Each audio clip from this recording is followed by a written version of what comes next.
Co-host, OG Krugsta. and today is episode 118 of the OG podcast.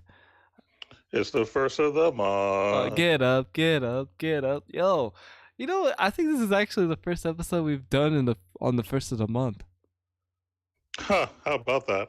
I I really don't think we've ever done an episode on the first. Not that we've taken days off on the first. It's just it's never been that way. Either that or we just never noticed. Yeah, that too.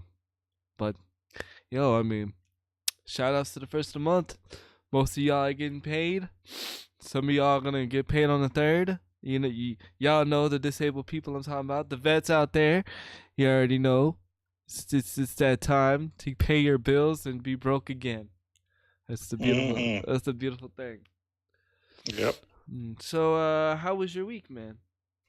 It's been pretty good. I've been putting in a lot of work, actually. I made 4 videos yesterday. Nice. I only put 2 on YouTube, though. There are the other 2.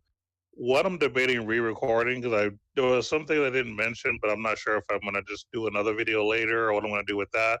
And the other video that I didn't put on YouTube, I'm not even sure if I'm even going to put on there yet. Mainly because, unfortunately, I was trying to demo a game, and I realized as I was like doing the recording and as I'm talking about it, I started realizing how much I don't think I liked the game as much as I was hoping. So it's just one of those things where it was kind of awkward the whole time, and I was like, "Do I really want to put this out?" Because I always, let people know that I only demo games that I think might be good, that people might be able to appreciate. And unfortunately, I just I'm not. I don't know if I'm feeling this game or not, which is why I'm like, I don't know if I'm gonna put this out. So we'll see. So my question to you is, why did you do the video in the first place? Well, because I was actually playing the game for a while. It was a game that I started playing about a week ago, maybe a little longer. I'm not sure. And it has potential. Okay. But as I was doing the video and explaining how I felt about it, I started realizing that I was complaining more than I was giving it praise. Like, it was just really, really awkward. I didn't realize it was not as great as I was hoping it would be. Well, this is what you do at the end of the video. Say, okay, editor choice time. I may not like this game. Yeah. But hey, it's there. I don't know. I mean, I don't know. Like, it's one of those things. Like, it was kind of one of those, like, I was still sort of praising the game for some of the good things that it has, but the issue is there was a lot of undertones of me not enjoying it. I'm like, yeah, this definitely has potential, but you can kind of tell in my breath that I'm kind of trying not to bash it. Yes. So it's a really awkward thing. I mean, at least if you bashed it, it would be like legitimate. Yeah, it would. You know It's what I just mean? awkward. I know. We're like that. We don't like to bash. Yeah, not really. So, do you care to share what game it was? Sure, why not? It's a game called Eternal Fury 2. It's a mobile RPG. It's not your typical animated graphics. It's more realistic, more I don't know. I guess more real. I don't know. I guess realistic is the best way that I could put it. But it's just the reason it has potential is because it reminds me of the old RPG Suikoden, where you could have your RPG characters, you could build up your own base and stuff like that. So I thought that was really, really cool. But there are a lot of subtle problems. Like, the actual combat doesn't have much substance. It's just a lot of repeats. There's nothing flashy about it. And even the boss music is the exact same as the regular combat music, which is a turnoff for me. Because when it comes to like music and games, I'm very picky about music, and it just wasn't doing it for me. So that's a little lazy. yeah, you would think at the very least they would put a little effort into the music itself, but they didn't, and that was kind of a disappointment. That was the first thing I was kind of complaining about, but not realizing it. And then I don't know, it was just kind of one of those things where like I said, it could be great. It really could be. But the other problem that I had too that I mentioned is that the very first day I played it, it crashed on me. Well, So that's yeah. That's Anthem all over again. Jeez. well, for me, I don't even call it an Anthem thing. This is an issue that I had with Knights Chronicles when I demoed it because as I was demoing the game on my video, and I still have it up, there was a part where it actually crashed as I was doing the recording. I kept it in just because that's a legitimate problem and people need to see that. So, I mean, for some reason, there are certain games that just don't have the power they're supposed to have. And I had good devices and I had good internet, so I know it wasn't on my side, especially when other games are working perfectly fine. Right. So, like I said, there were just a lot of small things that just started adding up, and I was like, maybe I really don't care for this game. Well, yeah. Well, you heard it here first on the podcast, episode 119. Don't play this game, folks. I thought it was 118. Oh yeah, 118. Sorry, I'm predicting the future. My bad. I'm being a video Spoiler game. alert, there'll be a 119. There will be a 119, God willing. Yep. Yeah, definitely. So, other than that, I mean, I've been doing a lot of grinding on Shadowverse. The game kind of ticked me off last night, as you can tell. Yes, I can understand. I took a break from it. Yeah. I was very, very upset. And I'll kind of explain what's going on. So, one of my goals is I'm trying to get to master rank, which takes a while. And I'm actually very, very close to it. And basically, I got 9 wins in a row, which doesn't happen every day. No. I was literally 1 game away from getting to the Master Trials, and then I lost 3 in a row back to back and went back down again. So it's just one of those frustrating situations, which is why I really hate grinding. But I was grinding because I got excited, you know what I mean? I'm like, Right. okay, I'm almost there. I need to push, you know, especially Right. winning so much in a row. And then just to get, you know, shut down right afterwards, it was really disappointing. That sucks, dude. Yeah. That really sucks. I mean, I'll get there one day. It just sucked. Yeah, you know, and I've been you know, on and off watching some pro, like, well, I don't know, I wouldn't say call them pros, but I'll say experienced players that stream on Twitch, and they have the same problem you do, you know, and they have like very strong decks. So it's just, that's why I put it there, man. It's the luck of the cards, man. It sucks, dude, because it's even hard for me to get out of B3 or B2, B3 because not because my deck sucks. My deck is good. I beat OG quite a bit. Not a lot, but quite a bit. But it's just the luck of the cards, man. You know? It is. And one misplay because of your luck of your cards will screw you all the way up. You know what I'm saying? Yeah. So, yeah, I've been playing a lot of Shadowverse too. I actually sold all my sword cards. I no longer participate in Swordcraft. Yeah. It's just too complicated and too much. So I figured if I'm going to spend that many vows, I might as well go into Havencraft, and so that's what I did. I'm just saving vows right now, grinding. I believe right now I'm at 27,000 vows. Yeah, 27,000 vows. That's good. Yeah. So the goal is to at least to get to 40 or 50, and then create a Haven deck. So, yeah, that's where we going. It was a good time for me to grind rank because the chest. Yeah, right now is a really good time to play. That's the main reason I was grinding, because I was getting chests left and right. Yeah. But it would have been nice to be able to push even further, especially when I was right there. You know what I mean? Yeah. So. Yeah, that really does suck, dude, when that happens. Man, and you know, for a while I thought it was just Dragon, but no, it's all the what you call it. Yeah, right now this is the best time to play Shadowverse because everything is balanced. Like there's no number one deck right now. Like everything has a chance to do really, really well. Right. Definitely. Well, my week's been pretty good. I've been experimenting over at Mixer some more. Had a spur of the moment Mixer stream in the middle of the week. Well, actually on Monday. One of my And this, I did not. I repeat, I did not coach them. I did not, you know, I did not poach the sheep, as they say.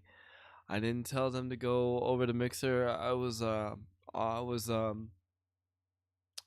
actually on my Xbox on Saturday, watching some YouTube videos because that's where I watch all my video content is on Xbox. Uh, Mm. and weirdly enough, I saw one of my subscribers, one of my supporters, one of my followers streaming on Mixer, and normally they stream on Twitch, and I was like, huh. I was like, oh, this is cool. Let me go watch. So I went and watched, and he was actually streaming with his woman. And the beautiful thing about Mixer is you can include both streams together at once. So, say for instance, like you're streaming the game and I'm streaming the game, you can watch Mm. both of our screens at once, at once, and all the chats together. So it's one chat. Yeah. Twitch just came out with this too, but it's been out for Mixer for a while. But Twitch came out with this. But the only way for you to do this on Twitch is if you're partnered, and then you can only multi-stream. Like you can only do well, there's certain type of multi-stream with other partner streamers. Uh, so anyway, they went out and they tried it out, and it was funny because I was making a joke, right? I was like, you know what we should do, right? And he was like, what? I was like, we should do a multi-stream PUBG stream on Mixer.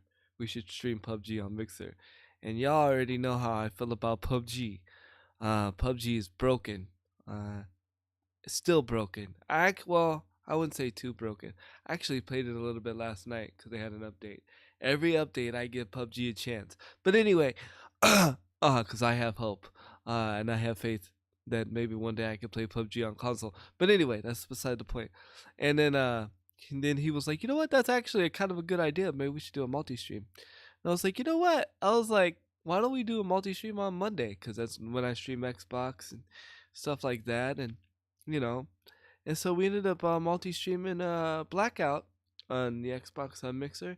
We had a lot of fun. It was really cool. It was really cool, and it was really the audience really liked that they could watch both of us at the same time without having to flip back and forth to different channels. So they didn't miss anything, and all the audio was included. It was a fun time. We had a lot of fun. It sounds like fun. Yeah, it was fun. Definitely fun. So, although we didn't get no wins, but it was a lot of fun. Yeah, and that's what matters. Yeah, that's what matters. I've also been playing a new mobile game thanks to one of my family members. It's probably one of the dumbest, most addictive mobile games out. It's called Coin Master. Basically, what you do is you're just getting coins, and you are basically saving these coins to build your, I'll say your land. And then once you build your land, you go on to the next land. Well, what makes this game fun is your friends on Facebook or random people can raid your land and take your coins. And then so you could take everybody else's coins. I was raiding so much. Guess how many coins I had at one point? How many? 80 million coins. Do you do anything with them, or? Yeah, you can basically, you use them to invest in your land, and then once you invest in your land all the way, you go to a new level, and then you invest in that land, and then you invest in that land, and then you could buy you can get pets, and you can get cards, which is collecting cards, and then if you collect the cards, it does it unlocks some stuff. It's very simple, stupid, but it's fun. Okay. It's one of those games that if you're have nothing else to play or you're waiting on something, you could play it. You know what I mean? Me, I kind of grinded it too hard. I went a little too hard. The second day I was level 20 or 22, and I had 80 million coins because I was raiding everybody. and just taking all their money because they don't know how. Because people be leaving their lands without shields. Well, you best recognize if you ain't got a shield on your land, I'm coming for your money. Best believe. I'm coming for that money. And what's cool is you can, when you spin, you could add a multiplier. So say, for instance, too much grind. Is there ever such a thing? Well, I could say a joke, but I'm not gonna go there. I was gonna say ask R. Kelly. No, I'm just kidding. No, you're not. Yeah. So it was it's I don't know. It's definitely interesting, as to say the least, because how stupid fun it is. I enjoy raiding on my friends, and taking their money. Especially people that we went to high school with. It's pretty funny. Yeah, it's funny, and then they get all mad because I take their money. But I'm like, but when you spin, you can add like a multiplier. I mean a multiplier. So for instance, say like I roll my thing, and I use a times 5 multiplier. Well, say I take 1,000,000 coins from them, right? Well, whatever I take multiplies by 5. So say I take 10 million coins from them when I use the 5 multiplier. Well, I done took like 50 million coins. It's freaking crazy. They're handy talking to the folks. Yo, I am taking lunch money. I'm hungry. I gotta eat out here. My wife on this diet, and I ain't getting enough calories. I'm hungry. You feel me? Dang, yeah, I'm taking lunch money. Thank you for being here, though, Warwick, man. Much appreciated, man. And thank you all who's all lurking here in the chat. I've also done another miraculous thing in the gaming land of games. Are you ready? Nope. You're not ready. Oh, dang. No, I'm ready. Go ahead. I have unlocked all Smash characters in Super Smash. Oh, look at you. Yes. And I have found my main. Who's your main? My main is Cloud. I am a Cloud main. Oh, okay. You're a Cloud main, huh? Oh, Cloud is amazing. Let me tell you what. His forward special is too easy. Meaning you can use it like a regular attack, but it's stronger. And it's like it's a mini Amish slash. So it's deadly, in my opinion. And then his sword hitbox is so huge, like you'd be stupid not to play Cloud. Now, though, there's one big disadvantage with Cloud, and that's his recovery. He really doesn't have a good recovery, but if you just stay in the middle of the board with him and control the middle of the board, you a boss. You could be a boss. Okay. Yes. So, I have to say I wasn't a fan of Mega Man. I tried Mega Man for you, and it wasn't my thing. It wasn't my thing. He's more of he shoots his gun, of course, but that's his main thing, is he shoots his gun. And yeah, that's just not my style of play. Not my style of play. But I tried him for you, bud. I did try. Yeah, at least you tried. Yes, I did. I did try. And what else have I been doing? I've been playing Mortal Kombat 11. I'm at the last chapter. I cannot beat the final boss. Can't do it. I can't. I cannot beat the final boss. The final boss is so... I can't give any spoilers, right? But, I mean, I'm sure a lot of you seen it, but I'm still not going to give spoilers for those that just listen to SoundCloud and don't watch Twitch or whatever. The boss on Mortal Kombat 11 is hard. Okay? Shere Khan's not even that hard. And you want to know how I know Shere Khan's not that hard? Because you have to fight Shere Khan on the way to the boss. So, Shere Khan's not that hard. The boss is hard. I'd rather fight Shang Tsung than this boss. Give me Shang Tsung back. But you're fighting an elder god. Yeah. The boss is the boss. So you're basically so without giving too many spoilers, you're fighting one of Raiden's elder gods, and so and it's OP. It is OP, but it's supposed to be. And I'm fighting it on normal. I'm not fighting it on super hard. Okay? Mm-hmm. It is hard. Again, I will give Mortal Kombat 11 praise for its storyline in the game. Again, minus Ronda Rousey's performance. Probably one of the worst Ronda Rousey performances ever to date. Yeah, and honestly, Hanny's not the only one to say that, because I actually did watch. I think it was a Game Informer show, and even they mentioned that the Ronda Rousey voice acting was not as great as they would have liked. They were trying to be nice about it, but you could just tell. It was bad. It was bad. It was yeah. You're not buying Mortal Kombat for Ronda Rousey. If you're buying Mortal Kombat for Ronda Rousey, you're gonna be disappointed. And I said that from the beginning, though. When they announced her to be the voice of Sonya Blade, I said, "Oh, this is gonna be bad. This is going to be bad." But the gameplay is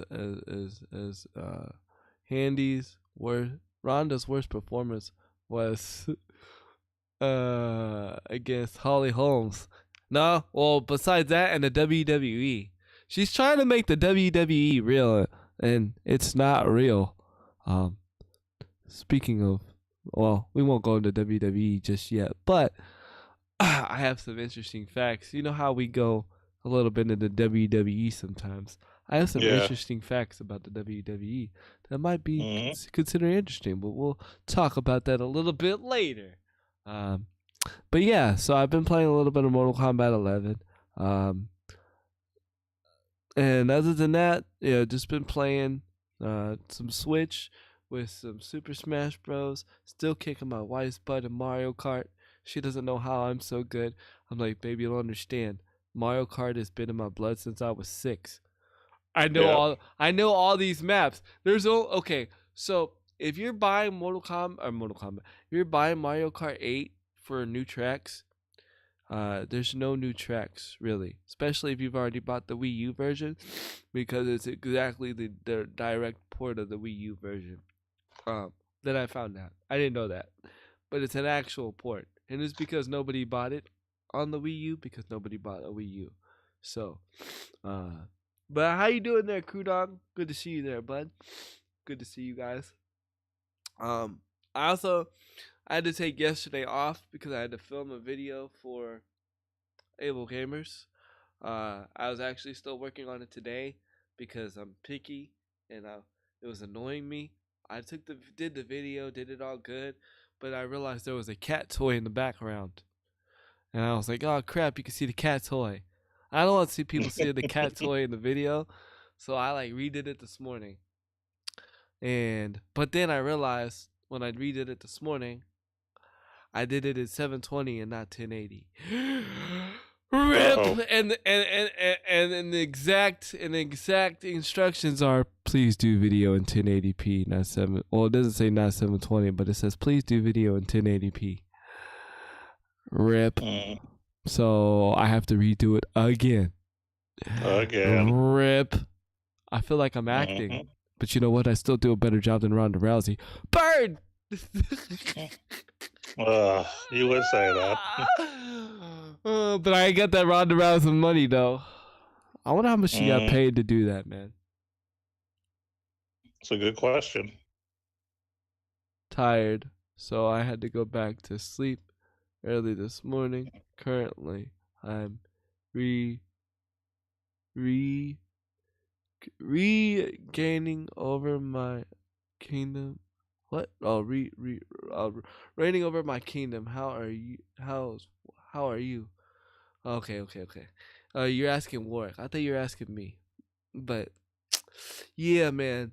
Sometimes, Crew Dog, you gotta take a day off of a week, man. And then when I mean take a day off, just disconnect from everything. And I'm not saying this is a bad thing. But it's when you take a day off, sometimes you still be in everybody's streams. So you're still being Crew Dog. But sometimes you just gotta just take a break and just completely rest and disconnect. I know it's hard. I did that yesterday. Like I wasn't really in anybody's stream until like late night. Um, for one, I was feeling weird. Like late last night or the night before last when I was playing Mortal Kombat, my throat got sore and I was like, "What? Am I getting sick?" And then I woke up with a sore throat and my left nostril plugged. And I was like, "No way, man! I can't be getting sick again." But it's allergies. I don't have a sore throat today, so I know it's allergies. Thank God, thank the Lord Jesus, because I was about to get mad. I'm like, I'm eating healthier, God, and I get sick. Okay, back to fast food. Dang it. That's what I was gonna say. Yep. Yeah. Wouldn't blame you. Yeah. I Oh, by the way, you mentioned something important that I forgot to bring up. What is You that? said Mario Kart, right? Yes. So I actually got an email from Nintendo. Because you a work few there. days ago. Because you work there. Something like that. But basically, and I'm probably not the only one that got it because I mean it's well known now. But there's a Mario Kart beta coming out for mobile. Yes. For those who don't know. Yes. I looked into it because I was actually going to join, but unfortunately, I can't. Why? And the reason I cannot join is because they do not support Android tablets. It specifically states there that Android tablets are not supported. Well, that's weird. Yeah, even though the beta is for Android only and not iOS. So if it's Android only, why would you only allow the Android phones and not the Android tablets? The question is, why wouldn't you want it on the Android tablet? You think it'd be more viable on a tablet? Agreed. So I don't get that. I'm not doing it on my phone because unfortunately my phone is not the greatest for gaming. But the tablet is, which is why I have it. And unfortunately, I'm not able to use it. And I'm kind of sad that Nintendo didn't holler at your boy. Like, I gotta know. The reason I have a no. The reason they hollered at me, is because I actually am subscribed to their services to get alerts on deals and special events and stuff. It was when I set up my whole Nintendo account or whatever. Not that I work there, but my Nintendo account. I have a newsflash. I did too. Oh, okay. You have to do that. Well, you have to do that to do the Nintendo online services. Well, maybe you turn the notification off. No, I said include me. Because I clicked the box. I say include me in offers and deals. Because I'm trying to get them coins, you know. Oh, excuse me. I'm trying to get them coins. Huh.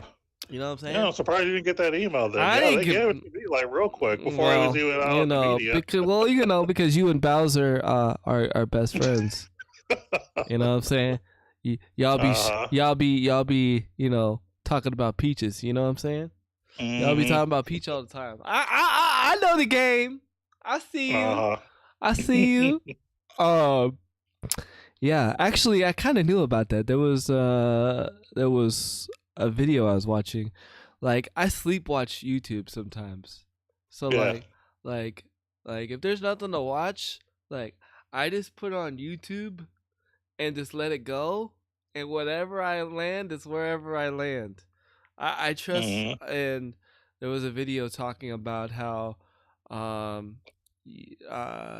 Kart was coming to mobile, and it's actually one of the most successful games.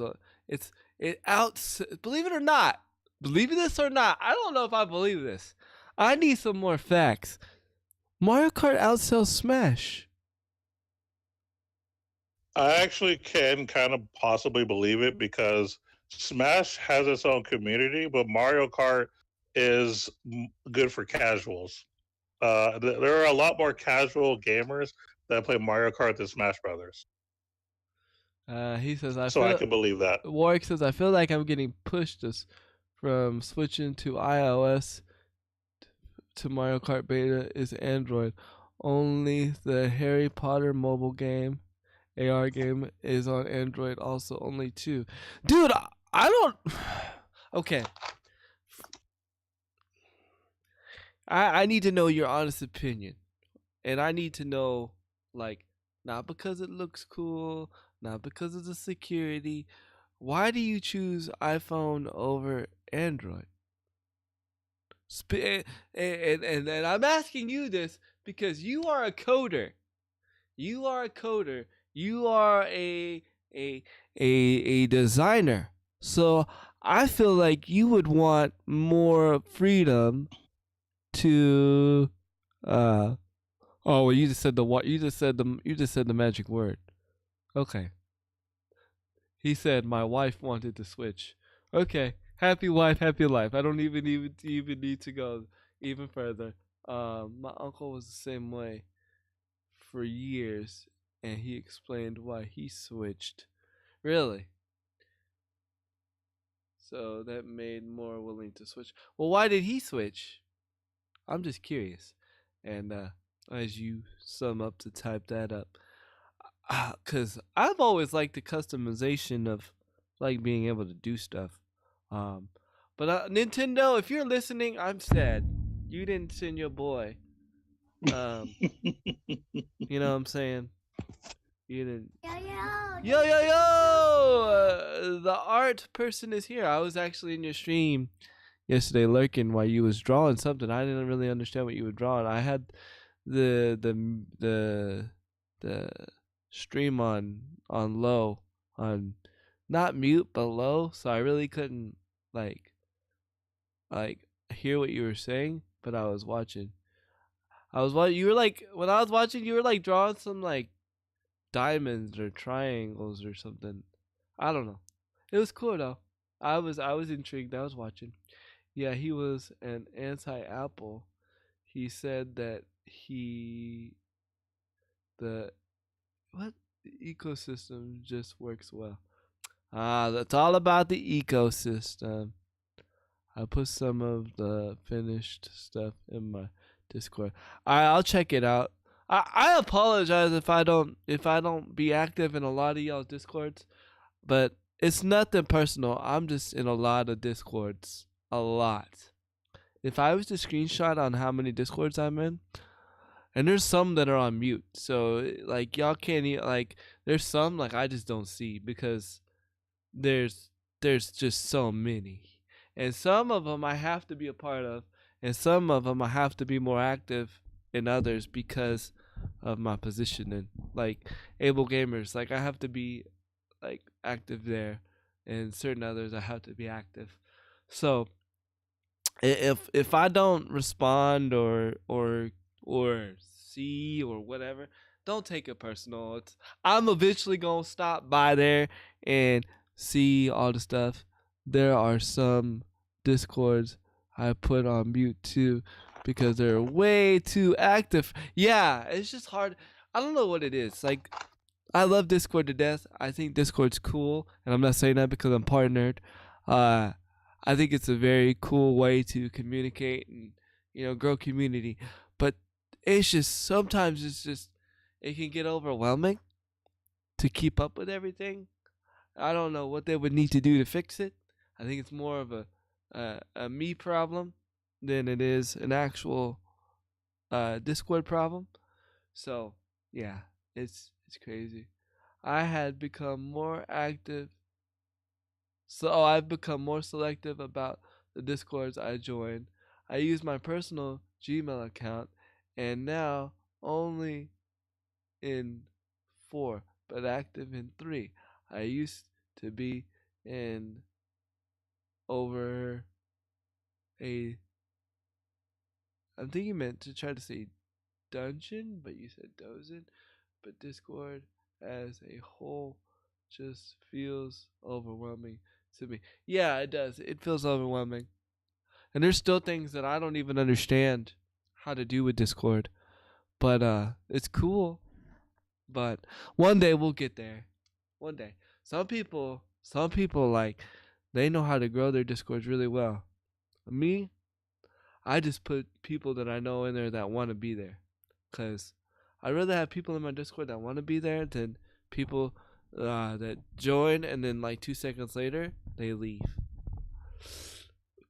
And I know when you leave people, my bot tells me when people leave. He'd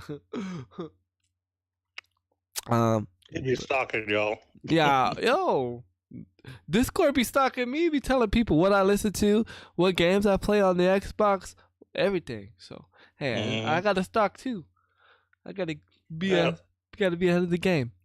But without further ado, I'm gonna go ahead and let you start, like always. What's some of your knowledge you have today? Huh. I was so busy like listening to your week and everything. I wasn't even thinking about what I was going to talk about first. Oh, my I bad. was just chilling, But no, you're good. No, nothing wrong with that. Let me find out what do I want to mention first, because that is going to be kind of important. So I do have a rant later today too. Okay. It brewed right before the podcast, but go ahead. I see. Well, I'm going to give you a choice here. There's 3 things that I can mention. I'll give you kind of a hint, and you can let me know which one you want. You have Epic Games being sued once again, as always now. Oh, no surprise. You have Able Gamers talking more about some stuff that they're doing. Yeah. And something about a PUBG ban that has recently been removed. Well, I just gotta make a funny comment. It's funny how you finding out more about Able Gamer stuff. I want to say that's awesome. And I'm not really looking for it. I know, by the way. I know, and it's funny. A lot of this stuff too is supposed to be not now. Well, I mean, if it's on whatever. I mean, I don't care. But it's from what I understood, a lot of it was supposed to be talked about yet, so it's funny that you're finding it. So let's go. He sits on the board for Nintendo. Yo, maybe that's how I got into Able Gamers. He sits on the board of Able Gamers. Okay, so then if you sit on the board of Able Gamers, we got lots to talk about, man. Okay, so first and foremost, I accidentally made the video 720p. Can we make that slide? Because I don't feel like... Because I did it natural, okay? I didn't write the script. I did it natural. I answered my question. And you're not going to get the same response again. So can we make that pass? Since you're on the board? Yeah, we can make that pass, right? We'll highly consider it. Okay. Oh, that's the PR. That's the PR response. That means 20 days later, they're going to say no. No, I'm just kidding. It's always possible. But yeah, let's go Able Gamers. All right, cool. So let's see what Able Gamers has to say. So I'll kind of give you the title, and then I'll kind of give you kind of bits and pieces of the article. The title is Able Gamers is embedding accessible play experience practitioners in the AAA studios. Yes. So basically what that means, because that's just a title, the next big thing that we're working on is we are launching a certification program aimed at the industry called Accessible Play, which we talked about last time. Basically, it is to be certified in the APX model. The APX model is already a backbone of Able Gamers' effort to accessibility and provides a framework for developers to work from. Basically, they're just making it easier for developers. Right. Because mainly and I'm speaking from the back end. The main problem that developers have is developers just don't know where to start. So this kind of gives them like a table of contents or a platform to start from. They know the basis, so it makes it a little bit more easier for the developer to be like, okay, this makes sense. Yeah. And the founder also said that we found that once we embed champions within the studio space, accessibility becomes a really cheap thing to add, so it's cost efficient. Right. It's not as money driven. And it also says that you're going to see on Accessibility Games by autumn another box pop up for us to start doing this certification program. We've already pre-sold over 400 seats for this program, so they're already making moves. Yeah, which is awesome. I like that. Yeah, Able Gamers is making a lot of moves, and I'm thankful that I'm really thankful that they've included me in some of these moves. I'm very appreciative. I can't say nothing a lot of love, but you know what I'm saying. I'm thankful that they've either asked me for my opinion or asked me for some advice or they've included me in some stuff. Uh, Yep. I will always, no matter where Handy Kill Cam is or what he does, will always, always, always. That's the one organization I will never leave.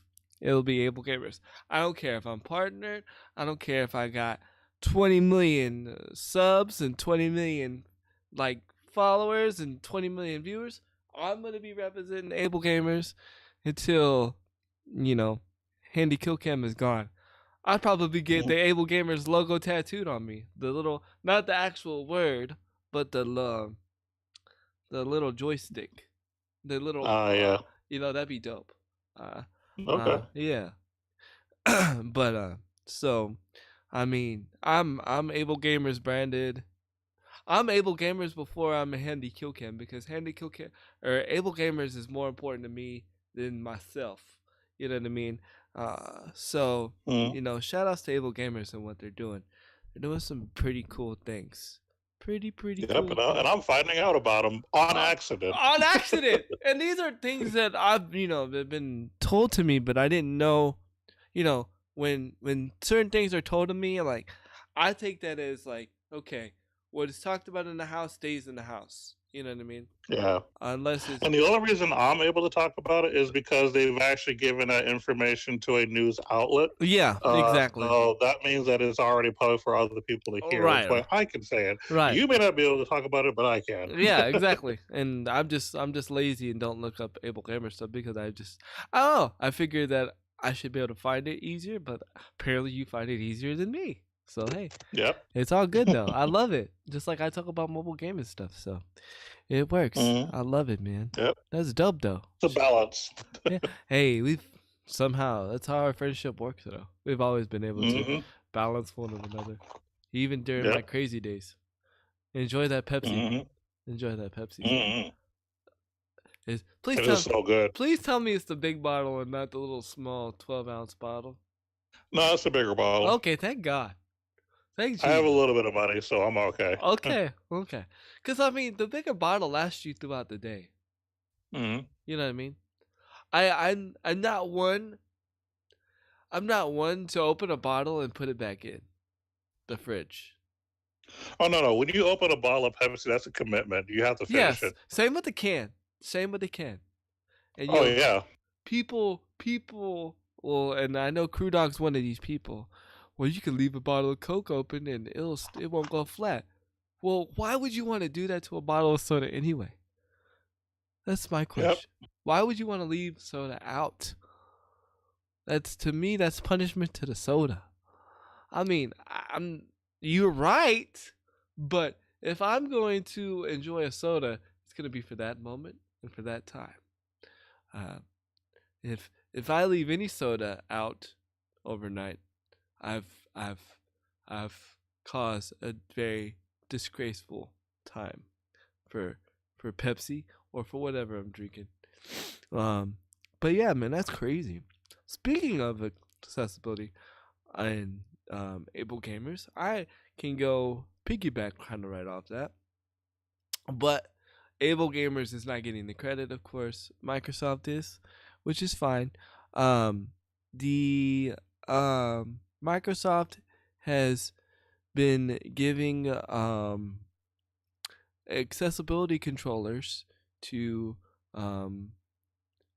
injured vets in the VA so they can game because the VA has found, and I've been saying this for years, the lady that met me at PAX South, let's get together, let's finish. She's writing a book about how gaming is therapeutic, but this just even proves. Okay, I will ignore that message. I guess you were in somebody else's chat. I see you cheating chat streams. I see you. I'm just kidding. But the VA has proven that gaming is therapeutic for people with disabilities and stuff. So, Uncle Wish, man, it's so good to see you, bro. I miss you, man. I thought I was typing in hard. You thought you were. Oh. You're playing. Oh, you're playing Hearthstone.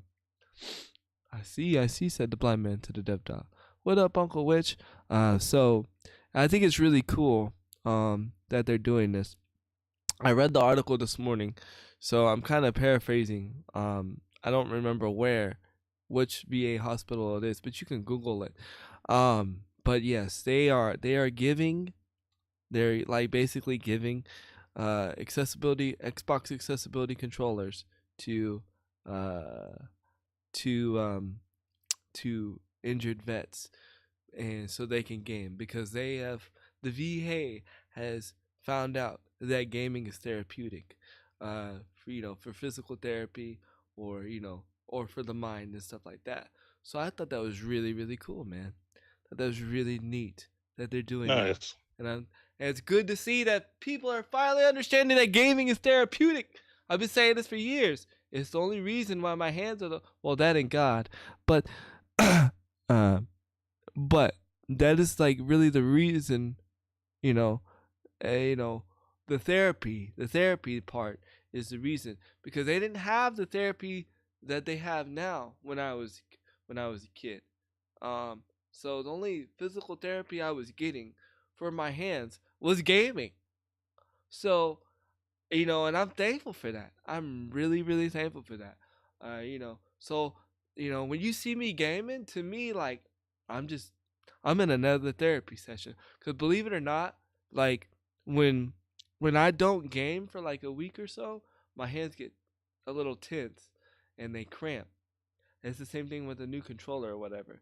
So, I've been the one that's been like advocate of saying, gaming is therapeutic, not because I just believe it, because I know it, because I know it is. And so it's good to see that other people are seeing that. Yeah. You know what I mean? Not just from, but they're actually seeing like physical results from it. Uncle Witch says, I'm good eating chips and listening to the chat. Gonna call it in in a few. I hear you, bud. Good to see you though, bro. Warwick said, glad you're doing good. Oh, you're talking Uncle Witch. See, I've been reading chat. You know what? Mixer's been helping me read chat a lot better.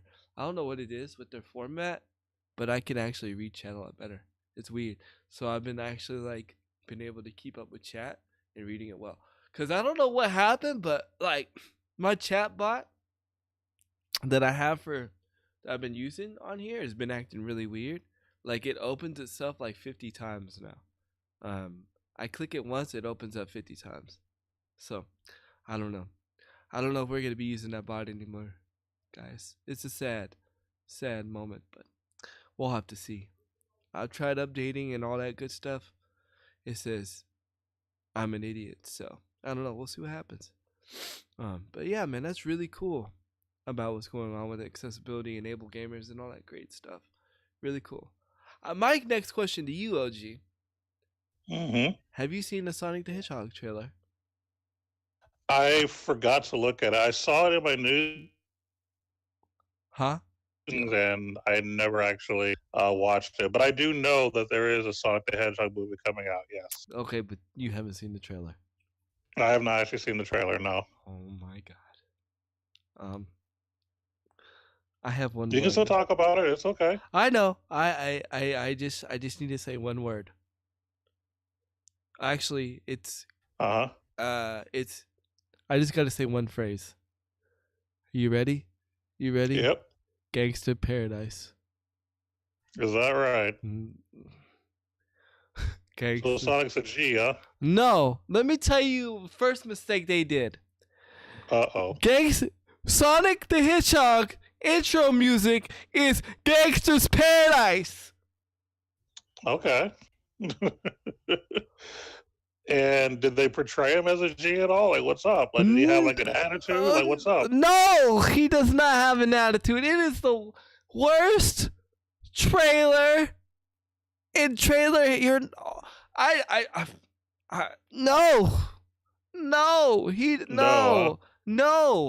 It reminded me of an early 2000 computer generated movie, maybe late 90s.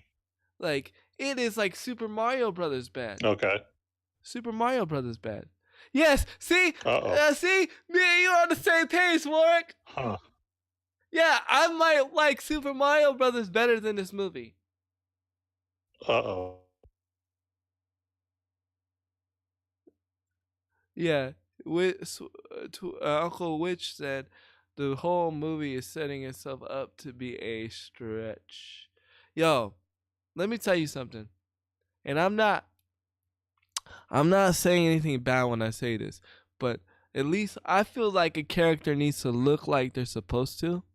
Okay, so you know who's playing Dr. Robotnik, right? Wait, I think we lost OG. I think we lost his audio. See, the movie was so bad, it killed OG's audio. Sonic the Hedgehog is mad. I think he's going to have to come out and come back in. Okay, I can hear you now. Okay, you can hear me now? Okay, can you hear me now? Yeah. Good. You must have a Sprint. No, I'm just kidding. Oh, God, no. And I said it for a reason, but I won't get into that in this video. But yes, I believe it's Jim Carrey, though, right? Yes. Yep. Okay. Now, you know how Jim Carrey, likes to look like different characters, and you know how in The Grinch he looked like the Grinch and all this good stuff? Mm-hmm. Okay, please tell me, chat. Please tell me, chat. Why did they not make Jim Carrey look like Dr. Robotnik? Dr. Robotnik is not skinny. He's healthy. Oh, well, I'm just going to say he's fat. Okay? Dr. Robotnik's fat. Okay? I was like, wait a minute. I was like, that's Dr. Robotnik? That almost looks like a wannabe super agent. And for once, I will say this. The acting was bad because it doesn't fit Dr. Robotnik's persona or character. Dr. Robotnik was not a funny guy. Nothing that Dr. Robotnik, even in the Saturday morning cartoons, Dr. Robotnik was not funny. I don't know. Why do people have to make video game movies bad? Why? That's just what it is. That's just Hollywood. I love Jim Carrey too, but this was the wrong movie to come back on. I mean, I'm not saying like he was gone, but think about when was the last Jim Carrey movie made? Wasn't it Jim and Mike and Jill or something? Somebody look up when Somebody look up in the chat when was the last Jim Carrey movie before this one? It had to be years. Like, I know it's got to be years. It's been a minute. You know what I'm saying? Poor guy's been through the ringer, divorcing Jenny McCarthy. I think he just did it because he hasn't done. Yeah, but come on. Like, is that really the movie? Like, I can understand if it was a good movie. Don't get me wrong. Video game movies are awesome. But, I mean, they're awesome in theory, but they're just not ever done right, And, yeah, this movie was not done right at all. I'd rather watch Ninja Turtles 1 than this movie. It's like a straight up. Yeah, it's like a straight to TV movie. Like, this movie could just go to DVD. Like, I don't get it. I don't understand it. The fact that he's running around in Gangster Paradise movie and music, like, I was like, wait a minute. And he's not gangster. He has no gangster grill, no nothing. And oh my God, this was the rant. I watched the Sonic the Hedgehog clip trailer before the podcast because I was like, oh yeah, the the Sonic trailer is out. I was like, let me watch this, because I know the chat's either gonna be on fire about it because it's awesome, or be on fire about it because it's horrible. I was like, there's not gonna be no in between here. Yo, I Gray, what up, man? I was like, there's gonna be no in between here. It's either gonna be bad or it's gonna be really, really good. And I knew it was gonna be bad, but I didn't know it was gonna be this bad. It is bad. I'd rather. I don't even know. Howdy, what's good? 2016 was his last movie. Apparently, he's actually had 2 releases that year. 2 movies I never heard of. Well, then there you go. How you doing today, Gray? How you doing today, bud? We're over here discussing how horrible. Well, I am. OG hasn't seen it yet, but now OG, you have to see it now. I'm not sure I want to see it. No, you gotta see it. You're gonna see it. You have to see this, because yeah, it's horror. I don't know. I don't know. I will watch it when it becomes free.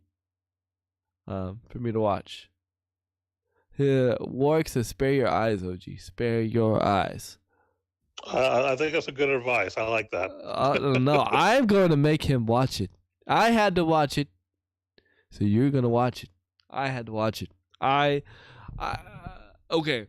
Little kids, of course, they're gonna be excited for this movie, but then again, little kids don't know who Sonic is either. Free. They'll have to pay to me. They'll have to pay you to watch it. Oh no! Yeah, y'all can pay me to watch it. That's fine. Oh yeah, you can pay me to watch it. I don't mind. You know, you can also pay me to play video games. You gotta remember though, Jim Carrey can be serious actor. The director is the one. Yeah, I understand that, but at the same time, Jim Carrey is a big enough star to give his own input. You know what I'm saying? You know what I'm saying? He's not no B-roll kind of person. He could be like, you know what? I understand that, director, but guess what? You need to put me in a fat suit. I need to look like Dr. Robotnik. Dr. Robotnik was not skinny. Second trailer has to show something special. First was a no. Yeah, first was a there was nothing about. I don't even like. What in the right mind? You know what? You know what? So you know what'd be perfect for Sonic right now? Yo, Gangsta's Paradise, cause that's the best thing. Cause that just speaks Sonic. When I hear Gangsta's Paradise, yeah, see, Gary Gray, Sonic movie looks so dumb. No offense to anyone, had nothing to do with the video game. I'd rather watch cartoons. Yeah, the cartoon version was so good, dude. I'd rather watch the cartoon version too. There were so many versions of the cartoon version. There's even I think there's a 3D animation one that's really good. Yeah, oh, okay. A cartoon. There's a 3D animation cartoon of Sonic, I believe. And then that's where you're introduced to the pink Sonic. Don't remember her name. And I think there's a green Sonic. Don't remember his name. Don't remember any of their names. But it was a good show though. I used to watch it. I used to watch it. It was definitely better than. And you know what? Dr. Robotnik was fat, and Dr. Robotnik was Dr. Robotnik. He wasn't funny. I mean, he tried to be funny, but he wasn't. Yeah. Well, I guess that's what Jim Carrey is trying to do. I think they should hire actor that knows Sonic for a while. Also, got to keep it within Sonic's storyline. Otherwise, it won't work. Well, yeah, but apparently it's too late. Angela, Sonic's already coming out. So, I mean, it's gonna be. Remember how Final Fantastic 4 like first came out? Everybody was like, good, but not that great. And it got revamped. Well, this is gonna be not that great, R.I.P. in the chat. Yeah, rip in the chat, man. Rip in the chat. It wasn't that great, and this is not gonna be great. And somebody along is gonna see how bad that they did Sonic, and somebody's gonna revamp this 5-7 years. You got to, man. Oh, I don't know, man. I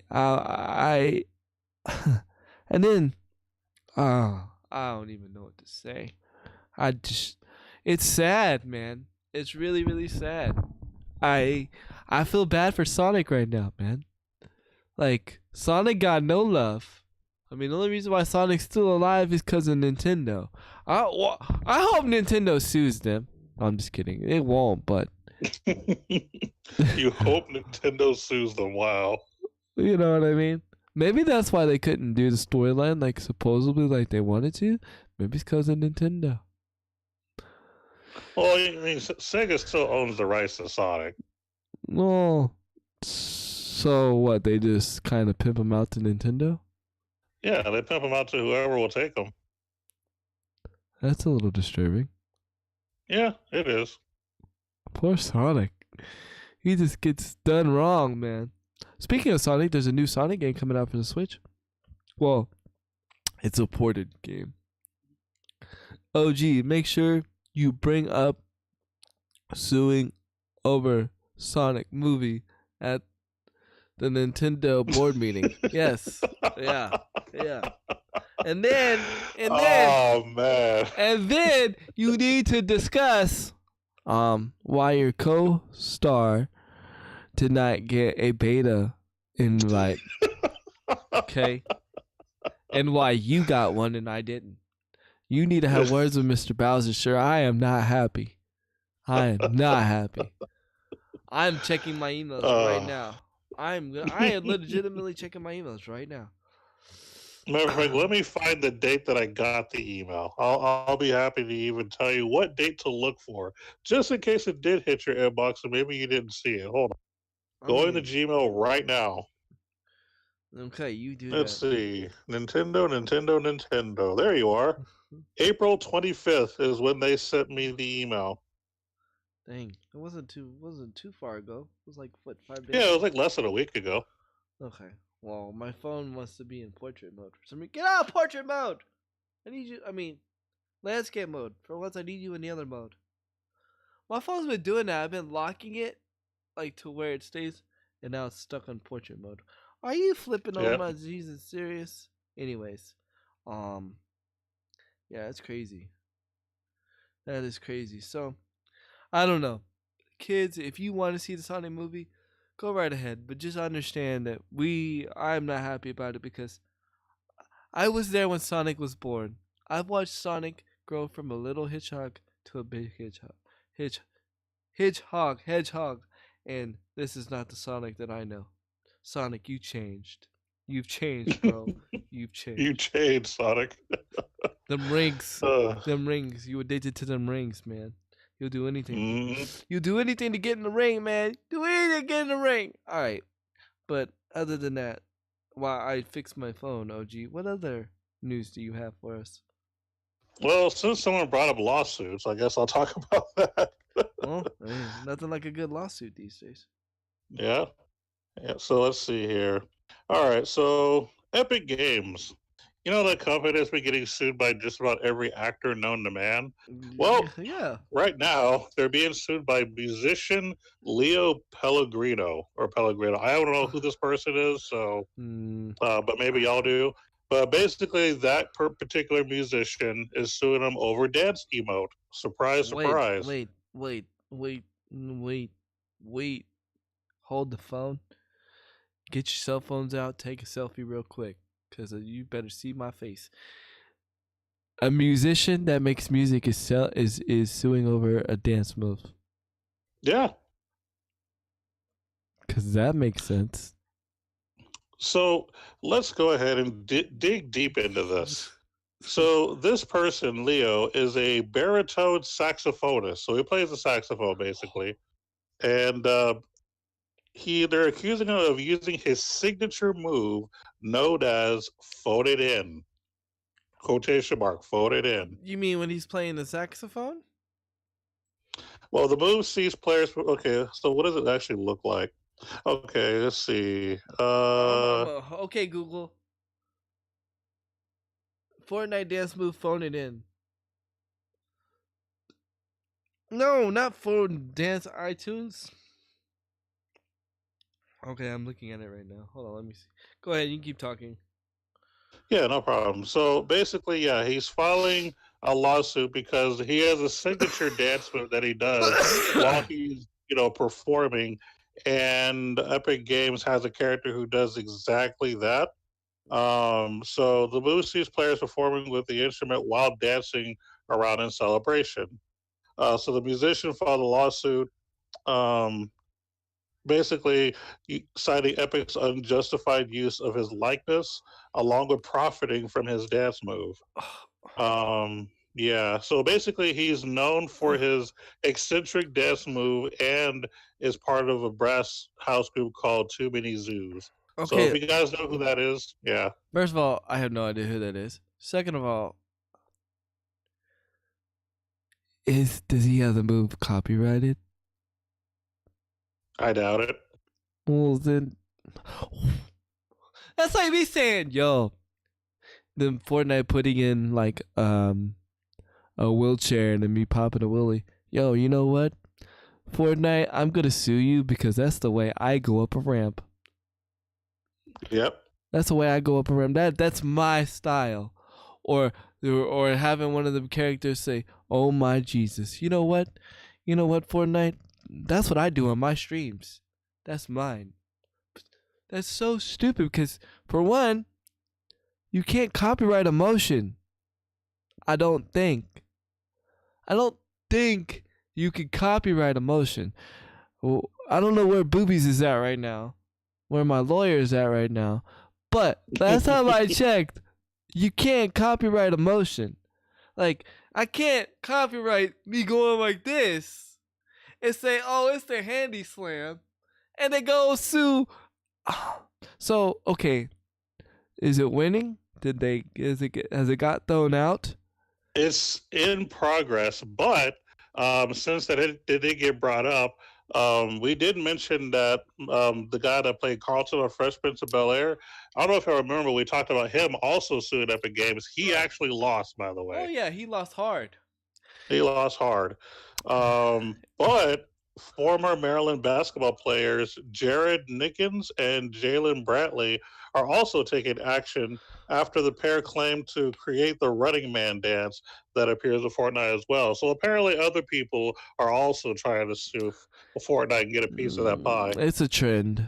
Yep, it's a trend. Why? Oh. And Mm-hmm. guys, this is how toxicity is born. Okay, because people see it as a trend and they want to do it and they do it, and that's how trolling begins. But it's the same situation. The Running Man wasn't even created by the basketball players, as far I thought. I don't know. Could be wrong. But last time I checked, the Running Man was created by somebody else. But even then, oh my God, why do people gotta hate on somebody because they're doing well? Why can't, like, oh my Jesus, bro. And it's just because they're making a lot of money. If Fortnite wasn't making a lot of money, nobody would care. They're like, "Oh, that's cool, look." But the fact that Fortnite is making a lot of money, we're practically seeing Apex go and leave. We're practically seeing, Fortnite still last out of them all. And you couldn't do... Yeah, exactly. You couldn't do this in jazz music in general. Everybody who did a cover would be sued. Right. But he's not suing them for the music, he's suing them for the move. You see what I'm saying? Not the music. The music I understand, because the music actually is something you can copyright. It's the same copyright principle. I'll just speak my mind here. If you legitimately feel like you started or created a move or dance, whatever, and you see a large amount of bank being made of it, I don't have an issue with the lawsuit. That's understandable. That's understandable. But my question is, here's my question, right?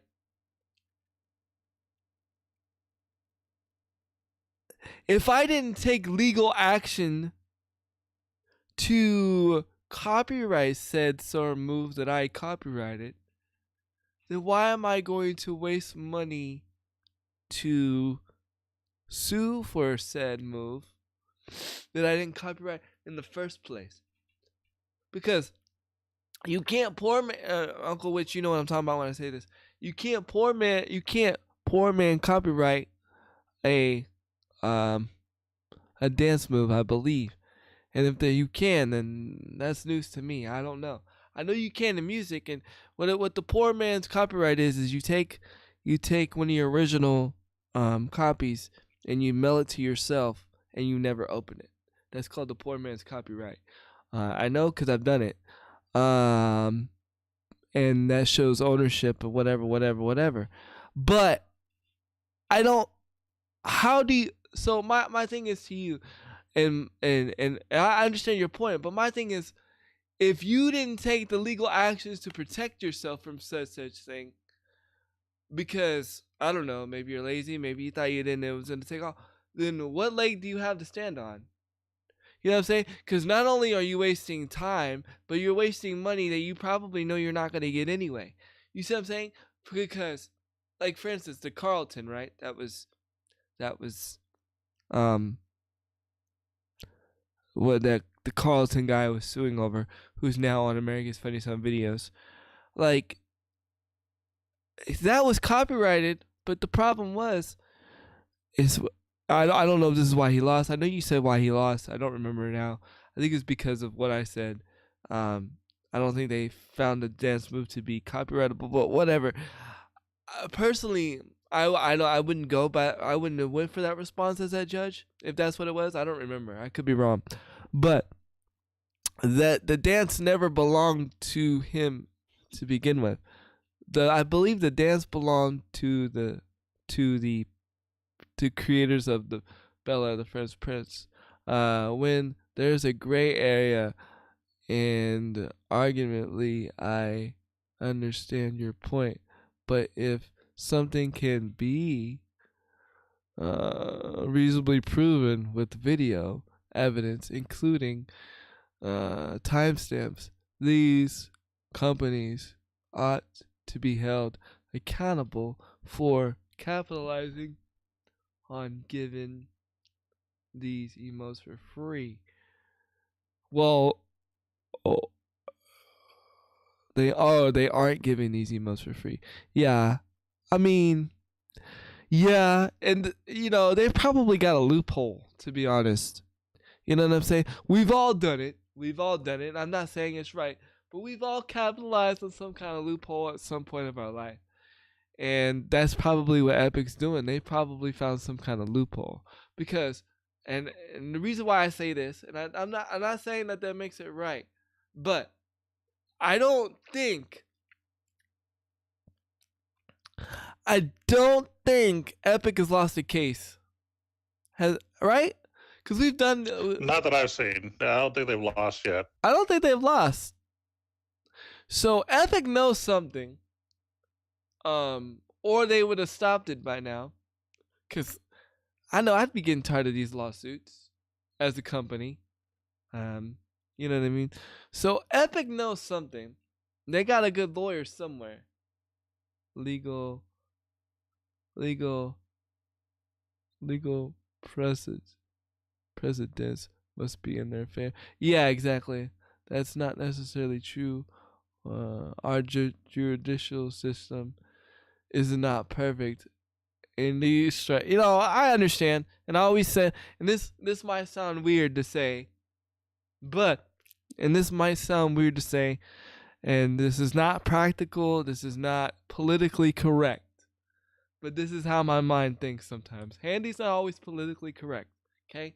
So when I say this, please understand, this is probably not politically correct, but I've said it before. I feel like when handling such things as video games and anything to do with video games in nature, as far as like legal stuff, I think it should be a judge that understands um, the video game industry and the process and how it's done and stuff like that. Because a lot of times these judges just don't understand how it's done. You know, it's why Nintendo's lost um, so many lawsuits with stupid stuff, because not because they were necessarily in the wrong, but people in the legal system just don't understand. There's nothing original in gaming anymore. Nothing. Something is always like a copied or remastered or a better idea than what somebody else had. You know what I'm saying? Like there's a mobile version of Mario that's not Mario, but if you've played Mario before, it looks like Mario, but it's not. And it's not called Mario either. It's called some other weird game, but you're this other guy just jumping around getting coins. It's kind of like that one lawsuit that we brought up when um, that company sued Wii or Nintendo for the Wii remote because the same technology was in some kind of thing that that it shows or it like tells you when you fall over, and it was like remember we did that that lawsuit, and Nintendo Yeah. actually lost that lawsuit, and it wasn't, and they said it was copyright, some kind of copyright law, but it wasn't a remote, it wasn't a gaming remote, it was just the same type of technology, but it was used for something completely different, and Nintendo lost. And but it like made no sense, like the judge said it was the same, you know. And that's why I feel like when it comes to gaming, I feel like there needs to be like certain attorneys need to, yeah, you remember that, certain attorneys and certain, like, I don't think there needs to be different laws. I just feel like there needs to be like certain appointed judges, certain appointed lawyers and attorneys, or whatever the case may be, somebody that has some gaming knowledge and background. Because I mean, come on, most of these people work with, like, you know, other types of lawsuits, copyright lawsuits, you know. And I don't know, I feel like gaming's just in a whole other space. I could be wrong. I don't know. What's your thoughts, OG? Well, judges have the unfortunate responsibility to make decisions based on the law that's there and interpret it in their own way. They don't necessarily need to follow everything by the book. They have to basically use their own sense of logic towards what's happening. And that's where the gray area is. If they don't know a lot about the gaming industry and, you know, what is okay, what's not okay, it makes it difficult for them to make decisions.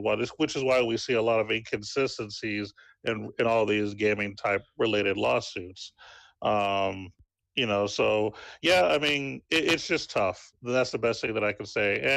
And to say that, you know, we need a lawyer that knows a lot about games is, they don't necessarily need to know a lot about necessarily like everything about games, just more of the business aspect of like what's okay and what's not okay in terms of gaming. Because again, everything is pretty much a copy of something. Right. It's just updated. So can you sue people because they've updated something that already exists? That happens all the time. So you would think no, but there are gray areas and loopholes around everything. So that's where the judges have to step in and interpret the law the way that they see fit. And again, it's just weird. It's just complicated. it's ridiculous. Next thing you know, we're gonna see streamers suing other streamers because they're copying their streamer idea, their streams, or their stream ideas. That could seriously happen. Actually, I'm waiting for that to happen because I've already seen. And I'm not saying who, whatever, but I've already seen Cookie Cutter.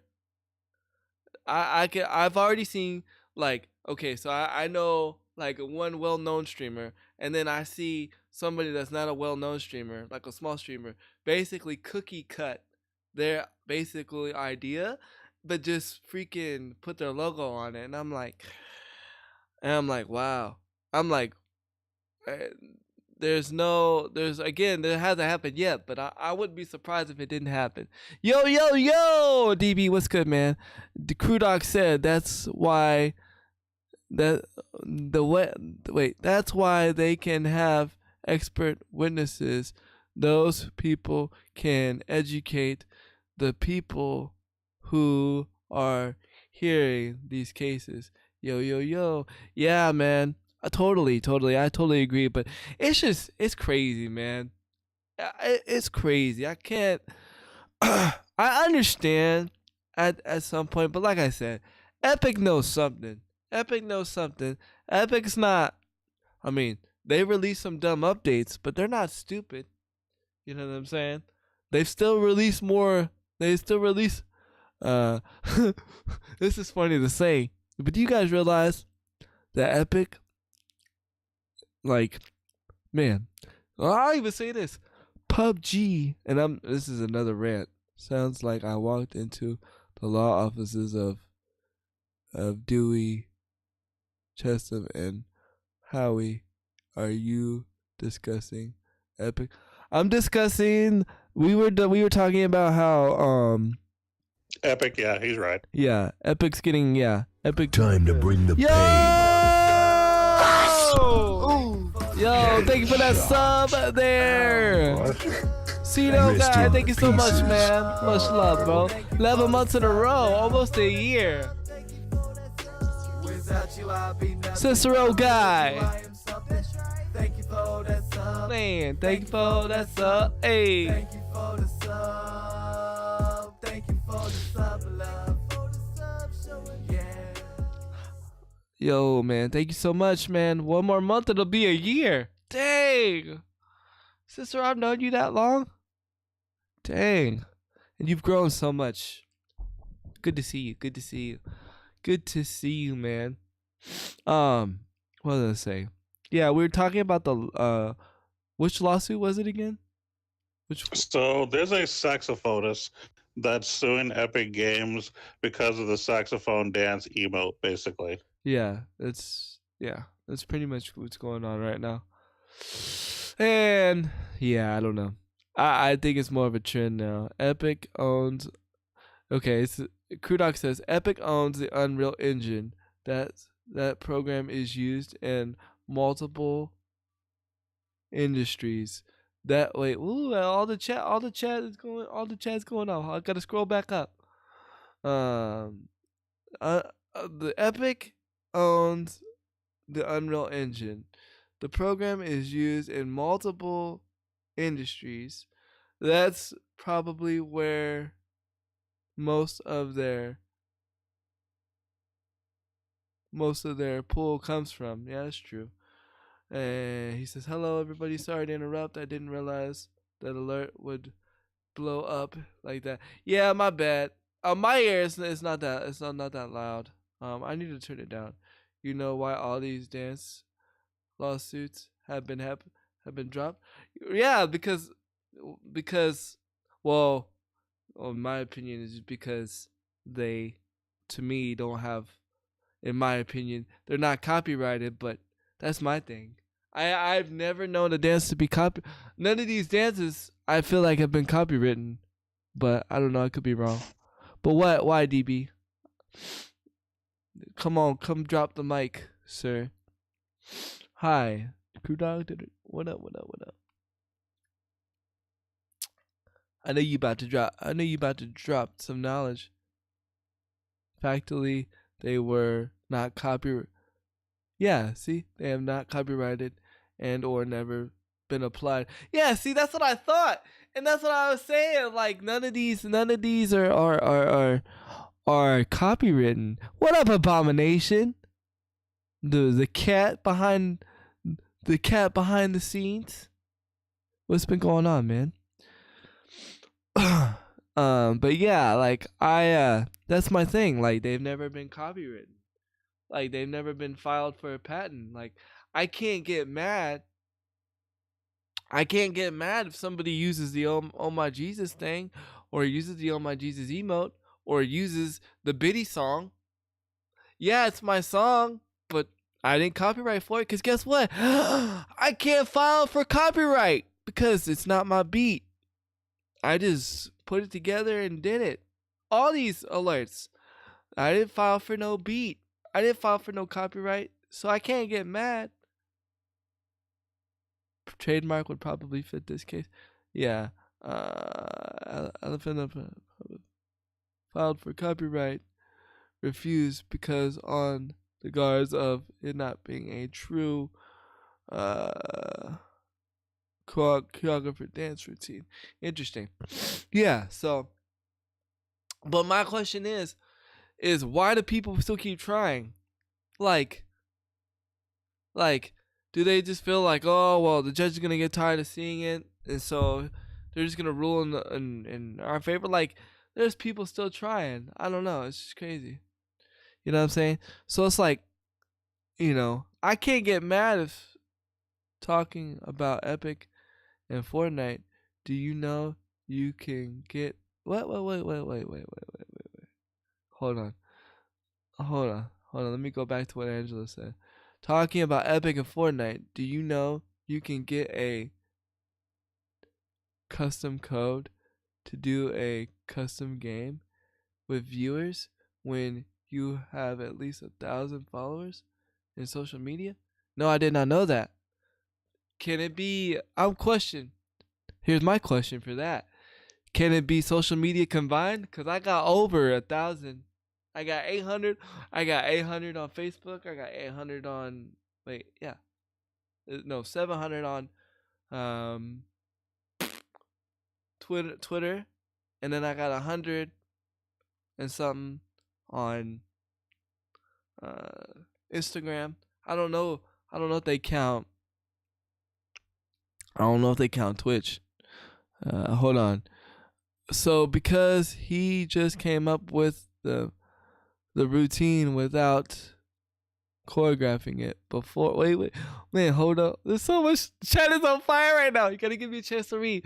So because he came out with the routine without choreographing it, he can't own it. Makes no sense. Yeah, people who have applied. Twitch is social media, really? I need to put Twitch in my social media folder on my phone then. So yeah, and then I pretty much Twitch is social media. I think it is. I'm not sure. I mean, you already have over 1,000 on Twitch, and I think that counts. Yeah, I don't know if that counts. I don't know. I would apply because I would do Fortnite with my viewers. Whatever platform I'm on, I would do Fortnite with my viewers. I don't mind.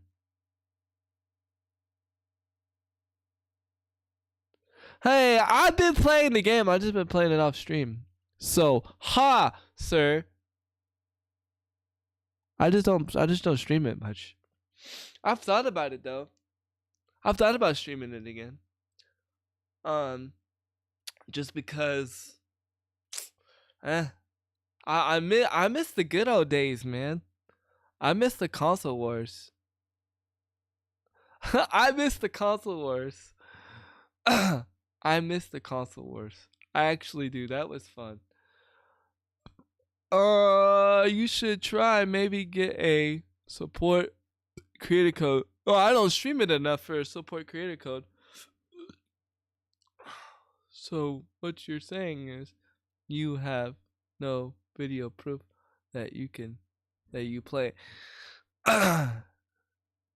Shut your mouth, Handy. I do. I miss it, dude. Like, believe it or not, that's when we weren't divided. That's when we were all one.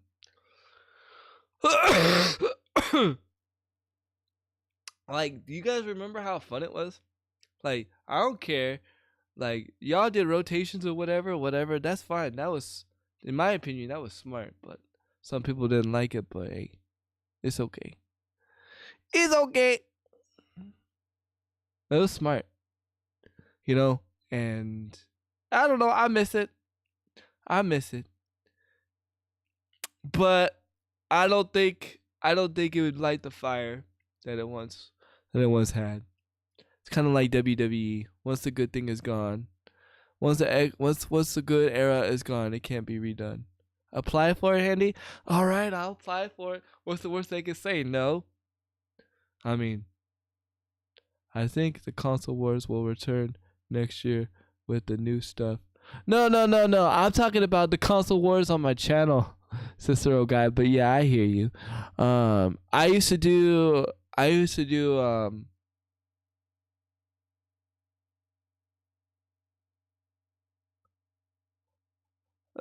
No, you're good.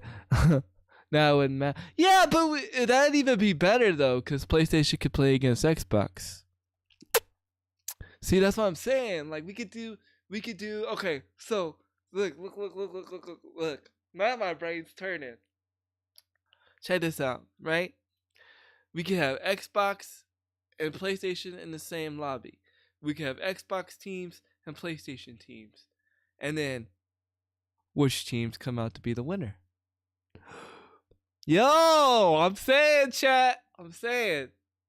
And then I don't necessarily have to play. I could just, watch. And then we could do some cool stuff. I don't know. Y'all brainstorm. Y'all let me know what y'all want to do. Custom games, Xbox versus. That's what I'm saying. You can actually have parties up to 16 large in LMT. See, that's what I'm saying. But if I get this custom game code that she's talking about, we could probably do custom, man. But I mean, yeah, I'm down. I'm down to just do whatever. I'm down to just have fun. Like, I don't care what game I like. Really, honestly, I just want to have fun with my peoples. Like, that's just really all it is about to me. If I was playing a game that I wanted to play all the time, y'all would just see me play Smash and Shadowverse, and that's boring to watch. Because why? Not because it's boring content. Because y'all, it's because not everybody can participate. Apply. I will apply. I will apply for both. Send me the link. DM me the link. I will do it after the podcast. Okay? I'll do it after the podcast. I mean, what's the worst that could happen? They can tell me, sir, look into the creative worlds. There are so many different maps and game people have been creating, which would be perfect for. Yeah, I will do that. I'll do that. Because remember, I've been wanting to do some kind of like tournament stuff, but I've been wanting to do something different. Like, that's why at first I said Brawlhalla, but then Brawlhalla took forever to get crossplay. Now not everybody got into it. It kind of died out. And then I was gonna do Smash, but you can't do the tournament format online, so that's just dumb. I was actually gonna bring that up today. I found out that you can't. Okay, so you could do tournament mode, right, on Smash, but it's only local. So you can only do a 16. You can only do a 16 or 24 bracket tournament, right? But you can only do that local. That's stupid, in my opinion. You're not gonna have 24 people in your house. Well, if you do, I mean, that's crazy. Well, that's mainly for people who have a LAN center, like an actual game shop where they host tournaments. That's what that's meant for. Yeah, I wish they would do it online, though. I mean, I can understand why, but at least give us the option to do it online. Well, the problem with the option to do it online too is the fact that the internet's hasn't been stable all the time with Smash. They've had issues in the past, so they're just preventing people from complaining about the lag issues online, which is why they don't do that. Take it from somebody that's been playing Smash. It's actually gotten real better, and really, it's because I've hooked up my Switch to my Ethernet, to my actual router. Like, I physically hooked it up to my router. That changed everything. Like, I barely have any lag. Now what sucks though is I have to unhook one of my systems, and weirdly enough, Xbox Squad's gonna love this. But guess which system got unplugged from the internet? My PlayStation. So I like tomorrow or today I have to go behind there and I gotta unhook my Switch from the router and hook my PlayStation in. That's savage. I know it's hard, bro. It's hard, but I had to do it because I watch TV on my Xbox daily. So like that's where I watch most of my TV. Like we have a cable, but the cable's for my wife. I watch. I use Kodi on my Xbox. So like any shows I want to watch, I just watch on demand, or I watch YouTube, or I watch Twitch and Mixer on um. I watch Twitch and Mixer um on my Xbox, or I watch YouTube on my Xbox, which is now crazy. Speaking of YouTube, and this is a side quest mission right here. Guess what? The YouTube's finally added to their app. What's that? You can actually see the chat in the console mode, Oh, didn't know that. but you can't type in chat. You can just see it. You just can't type. Yeah, because that makes sense. That makes total sense. Yeah. Yeah. Gotta keep the PC connected. You never know when I want to stream. You never know. I gotta keep the PC. PC always stay connected. And unfortunately, the cable box, and I didn't know this until the other day, which really made me upset. My cable box runs off the internet. I didn't know that. I was like, huh. Yeah. I was like, what's this random thing plugged into my router? I disconnected it. My wife was watching TV. It was like about like at the climax of the show, and I go click, and she's like, "Babe, you just turned off the TV." I'm like, "No, I didn't. I just unhooked the Ethernet cord. What does that got to do with it?" And yeah, I knew PC fanboys would chime in. That's why I said console. Yeah, you already know, man. You already know. So, I mean, yeah. I'm down to do console wars, guys. I'm down to do it again. You know, and we're gonna do it on Fortnite because Fortnite was where it started. Fortnite's where it's gonna stay. You know, that's what got me into Fortnite. And you know, I'll start streaming Fortnite more. I don't mind. It's weirdly enough, Apex is. The funny fact I was gonna bring up is PUBG's been putting out more content than Apex, and yeah, we still have no content from Apex. So yeah, no offense to anybody that plays Apex. Apex is a good game, but for me, it got stale. It got stale. I still play it, but it's just not something I look for. Apex has new character. No. Apex has new character. They've only released one new character, and that was the drop of the season pass. They have not released any other characters yet.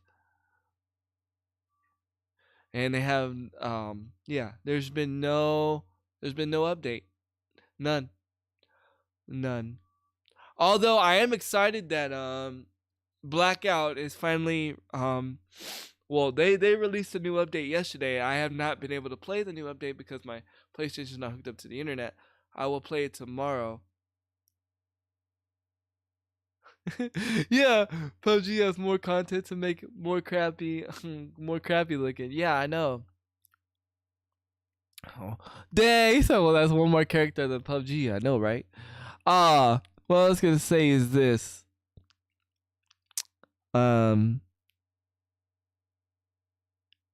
What was I say is this? What was I say? What was I on? I was reading chat and it messed me up. I haven't played the new Blackout DLC yet. But one thing that they did add that I was playing yesterday while I was over at Mixer with Cloudy was, and that's another thing too, guys. If you have a Mixer account or whatever, you have a Microsoft account, make sure to go follow me over there because you never know when I'm be streaming over there. You know what I'm saying? It is what it is. I'm not saying one's better than the other. I'm just having fun right now, guys. That's all I'm doing. I'm having fun. What I was gonna say is while I was over there, I realized that they did something with Blackout. They finally made it where you can change your attachments very easily. So basically, you know how like my main problem with Blackout was, you got to take the attachments off and on each attachment off and then put it on the other gun. No, now you can go over to the eligible gun that has the attachment that can put the attachments on it and just hold Y and it'll automatically change all your attachments. That's a game changer right there. Super excited. It actually has me playing Blackout more. You can do gestures in Black Ops 4 lobbies now, just like Fortnite. Really? Really? I did not know that. I did not know. I was actually thinking about playing multiplayer last night on the Xbox. But then I don't know. I decided not to. I decided to try to beat Mortal Kombat because the last boss is not meant to be broken. It's not meant to be beat. And then I thought I wasn't supposed to beat it because like after she beat me, oh, I said the gender, my bad. After the person beat me, does the cinematic, right? So it does a cinematic like, I'm like, I'm supposed to lose. And you didn't beat Mortal Kombat 11. Quit lying. Quit lying. You don't even got Mortal Kombat 11. Quit lying. Wow, she's about to prove it to me. She's about to send it to me right now. I love doing that to Crew Dog. Oh. Yeah. Oh, I didn't do it yet. DB. I was going to. I was actually going to do it before the stream, but I had to fix my Able Gamers video that I did yesterday, and then I still got to fix it because my ding dong butt forgot to put it in 1080p and and I don't have it yet, DB. I didn't set it. You could set it if you want. One of the mods could do it. It's just mixer.com/handykillcam. Plug. It's not there. Lies. I know they trolling. They see me trolling. Yep. I'm setting it. Oh, I'm setting it. I'm testing it. Okay. So, yeah. It's gonna be cool though, man.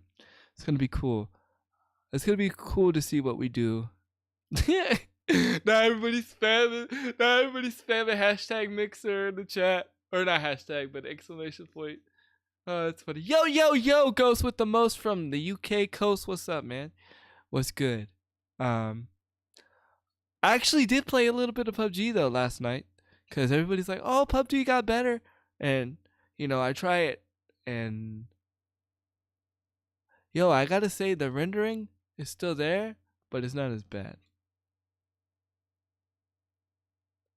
I hate when video games put fights in that you're supposed to lose, especially RPG. Yeah, I agree.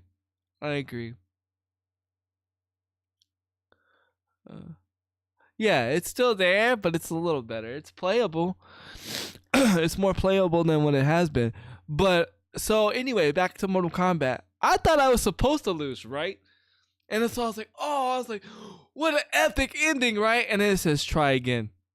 I was like, wait, I wasn't supposed to lose? I was supposed to win? Whoops. Be good if you would mod stream alerts. Wait, it's not modded? Stream alerts is not modded? Oh, my big. Who am I? I had stream alerts modded. Who unmodded stream alerts? Huh. Weird. I promise you. That's been happening though. That happened over at Cicero's chat the other day or yesterday. We were in his chat yesterday and like hold on. I can't. Where's the Huh. Hold on, I'm trying to mod real quick. I clicked on the profile here, but it's not letting me mod for some reason. Huh. I'll have to do it from the other one, I guess. Cause it's not letting me mod from the chat that's connected with OBS for some reason.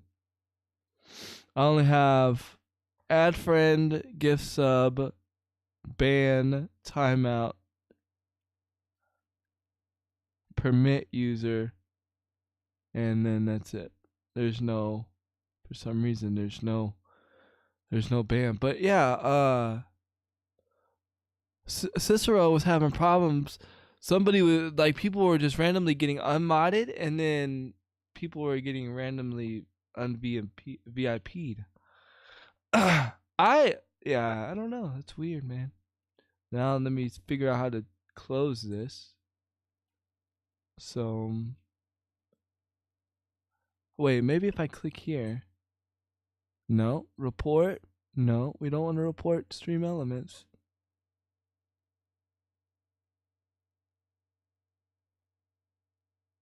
You sent me the link for the creator code, and I believe you have to contact Epic to try to get a custom game key. Well, we know that one. Hopefully they'll report stream elements for magically being unmodded. Yo, that would be dope. Yeah, that happened to Courage one time. See? Oh, man, Twitch. It's crazy. But I don't know where we are in the show. I think it's your turn. Thank you, sir. Oh, just letting y'all do your thing. It's all good. But since you brought up PUBG, I guess I can bring up the Supreme Court. Basically suspended the PUBG ban in Nepal. So I don't know if y'all remember, but a long time ago, I reported that basically PUBG was being banned because they were on the basis that they said the game was too addicted. It was kind of one of those things that we talked about, how a lot of companies are saying that gaming is too addicting and things like that. Well, because of that, they actually banned PUBG in certain regions, this being one of them. Mm-hmm. However, the Supreme Court ruled that that order was not even reasonable. Basically, they had an Article 17 that warrants freedom of expression with certain instances allowing the government to intervene. However, the ban sanctioned on PUBG was found to be a breach of this, therefore they could not justify letting the game be banned. So basically, the Supreme Court is like, why are we banning this game again? No, we're good. So now, if you're in Nepal, you can play this game now. They so shouldn't. I could give them a reason to ban it. It doesn't work on console. Okay. There you go. That's more substantial. It doesn't work. Yeah, I don't think that's a Supreme Court thing. That's something that the developer needs to deal with on that one. I almost tweeted out PUBG last night, and then I found out, I realized that it was in my best interest not to.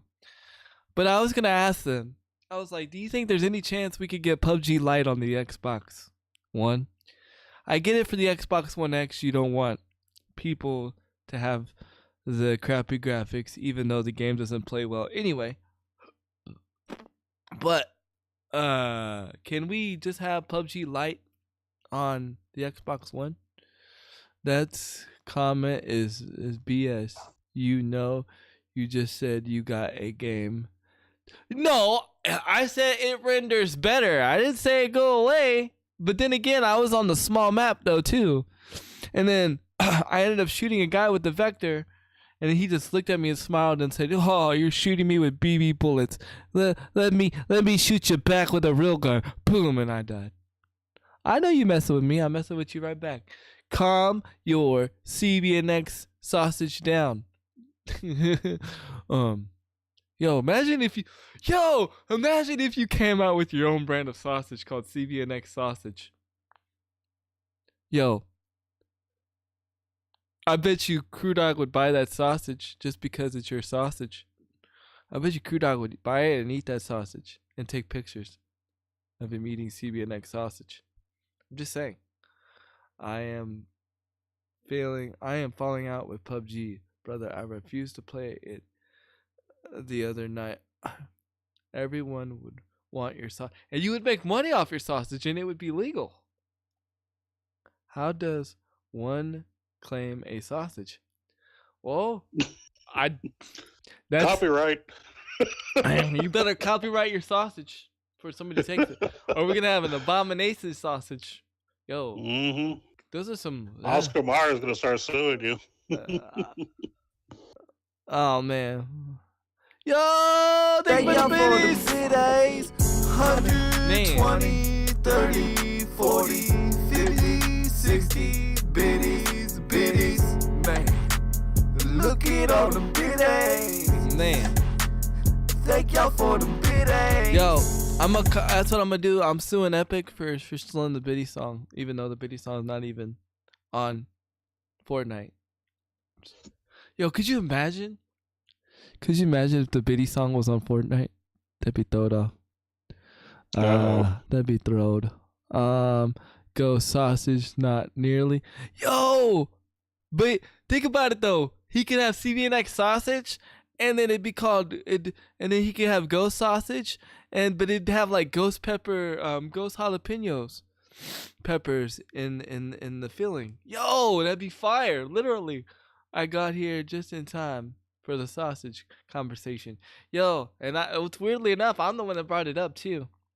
But because we were talking about copyright stuff and sausage and I don't know, just and then we started talking about PUBG and could have a BRB sausage. Yo, yeah, because that's his favorite sausage.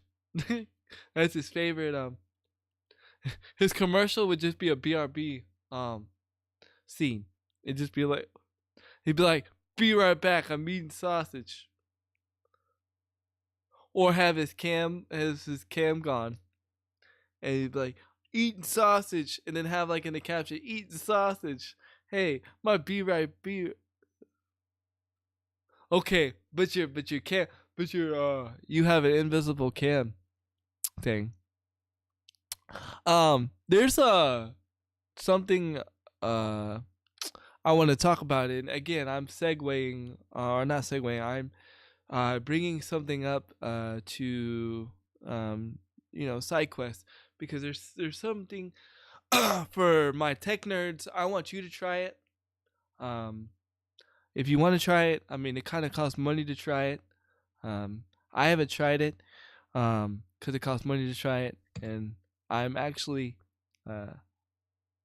not able to try it. But do y'all know XSplit came out with, like, XSplit and OBS are partnering together, and they actually have this new background removing technology now that supposedly works really, really well. Look into it. Let me know what you guys think and how you guys think. But yeah, so it's pretty crazy. Someone sausage plump. XSplit and OBS. Look at it's XSplit something. Camera XSplit something. I can't remember. But that was what if is the one you pay. Yeah, not the full XSplit service, but yeah, there's a camera service that removes your VCam, XSplit VCam.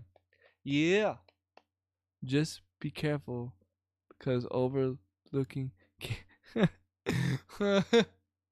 overcooking, I said overlooking. Wait, you did say overlooking. Can lead to burns and bursting. But I think you meant overcooking. For once, I read it right, but it was wrong, I think. Yeah, XSplit VCam. No one enjoys bursting. Wait. I'm not getting to that conversation, okay?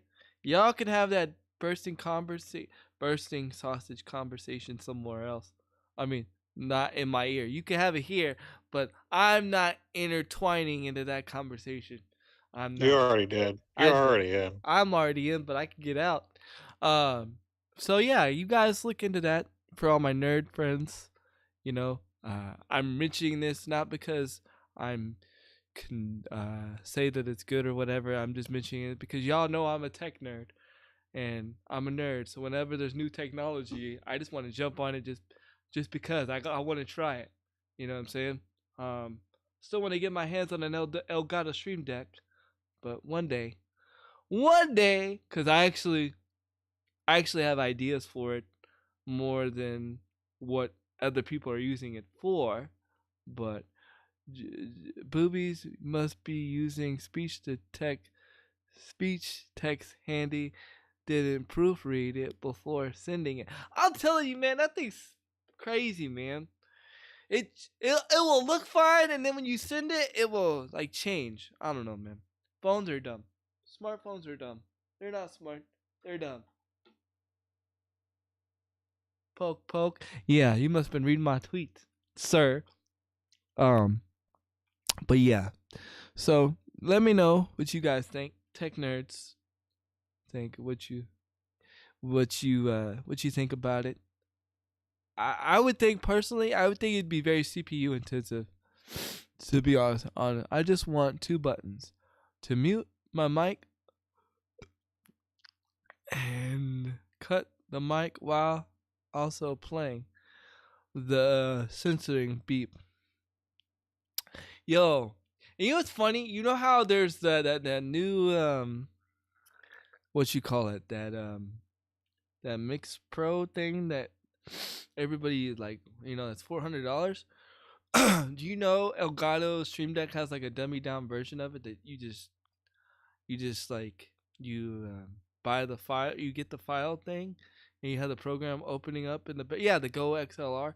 You just have the program going up in the background, and you could already make it exactly that, but it's just different. The only difference is you have a program running in the background. But with the Go XLR, you still have to have the program running anyway. So I don't know. For those people that maybe necessarily don't want to spend the $400, but you want the functionality of the Go XLR, I would strongly suggest. I mean, that's what I'm thinking about doing. Cause it's not that the Go XLR is bad. I think the Go XLR is good. But yo, I can't be spending crazy money like that on equipment all the time. So I'm actually thinking about if I ever get a Stream Deck, I'm gonna go that option. Crew Dogs Portuguese. Oh my god. Oh my god. I can't even read that out loud. I'm not. Nope. Nope. But yeah. So anyway, OG, what do you have in other news today? You sure you don't want to continue? I do not. I need to not read chat out loud. I was like on a roll of reading chat out loud. I almost finished that complete sentence. I bet you did. Paragraph, whatever. All right. So, as a palate cleanser, if you will. Yes, I need some orange juice or water. Sure. Something. We'll talk a little bit about Nintendo. Not that I work for them. I have to put that disclaimer out there because apparently now it's a big rumor and it's going to be spread throughout the entire world. And apparently OG Krunksta somehow works for Nintendo Direct and knows Bowser personally. We're just speaking it into existence, you know? That's what it is. Oh, yeah. Mm-hmm. But for those who don't know, it has been made official that once again, Nintendo will be doing a Nintendo Direct. For E3. So they're not actually be doing a straight up E3 thing, but they're going to do the same thing they did last year with the whole like Nintendo Direct to basically take over the show. They didn't say which day though, specifically they're going to be doing the Nintendo Direct, but they also mentioned as hyping up Nintendo in general is that they're also having the World Championship tournament for Super Smash Bros. Ultimate and Splatoon 2 on June the 8th, which is right before the start of E3. So Nintendo's going to basically segue with a big tournament and then let E3 do its thing, and then Nintendo Direct's going to steal the show again. They're going to start it and basically finish it. You can't go wrong with a Smash tournament. No, you can't. And apparently Splatoon 2 is a big deal, too. So, there you go. My daughter wants it, but I mean, I get it, but I don't understand the game. Like, I don't understand what makes the game so fun, except you're shooting paint everywhere. You know what I mean? I don't know. Yeah, it's just something you have to be into. But believe it or not, it is a big trending thing, so it's not for everyone. And I would buy it for her, but I mean, she'd be the only one playing the game. So yeah. And I'm having the struggle trying to teach her how to play Mario Kart at the moment.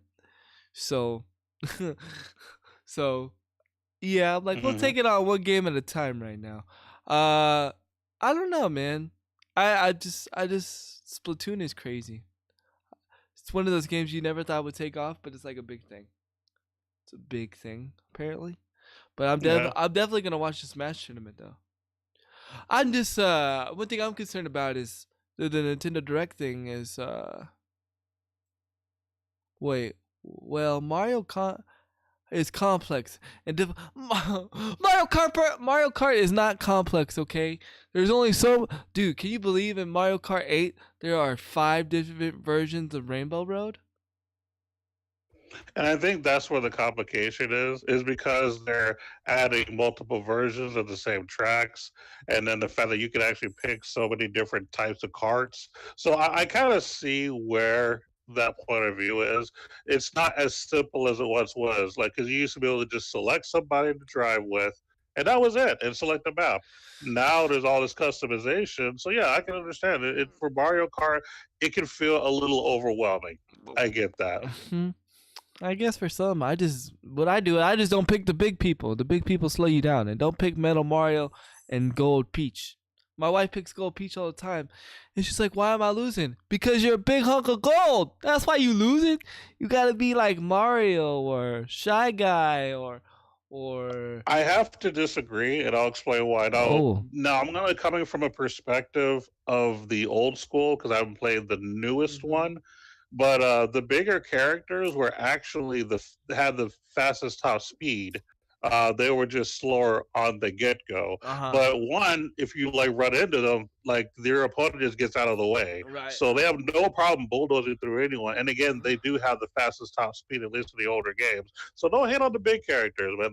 They do their own. They Oh. hold their own. You just have to know how to use them. And if you're skilled at using them, then yeah, you can dominate. I don't know if it's the same way in the new one, but that's how it was in the old Yeah, versions. well, then well, it also depends on what car you pick too. So it's not just about the body now; it's about the car because the cars have different speeds and different accelerations now. Also, um, And I think that's where things get complicated. and then you also have tires too, and the tire. Well, you know how we used to power drift. I haven't, uh, I haven't power. I'm gonna be real. I haven't power drift against my wife yet, cause I don't wanna do that. Cause if I start power drifting, she ain't okay. really gonna want to play. I haven't showed her Hmm. my power drifting skills. You know how you power drift out the corner and then you let go Yeah. and then you go, whatever. I haven't done that Yeah. yet. I haven't done that yet. I haven't showed them. That trick is still up the sleeve. Yeah, I'm waiting for my wife to get like really good, where she beats me all the time, and then I'm just gonna pull that out the bag, and she'll be like, "What? How do you do that?" I'm like, "Oh, that's old school power drift." Cause my wife's like, "How do you know all these tracks?" I was like, "Babe, all these tracks are old." I was like, "The only tracks I haven't played are the 3DS tracks." But I was like, you know, it's still Mario Kart. Um, but yeah. So I guess Mario Kart is complex. I guess. I guess. Yeah, I mean, you're pretty much making the point for us, so there you go. I Thank you. guess. The Finch Whatever. rest your honor. Did you hear about a Final Fantasy game came to Switch? Well, there's been quite a few. So which Yeah. one are you talking about? Well, 10x2 or 10 Final Fantasy 10's on Switch now. And Yeah, then 10 and 10 too. Yeah, you can yeah, play them both there. Yeah, I knew about that. and then another one just got released. I can't remember the name, but it's 12 got released as well. yeah. So I thought that was really cool. Never really have you been able to play, and not that because it's Final Fantasy, but it's cool. I mean, because it's the same Final Fantasy, but the fact that you could play like Final Fantasy 10 mobile, like you could take it with you. That's pretty sick.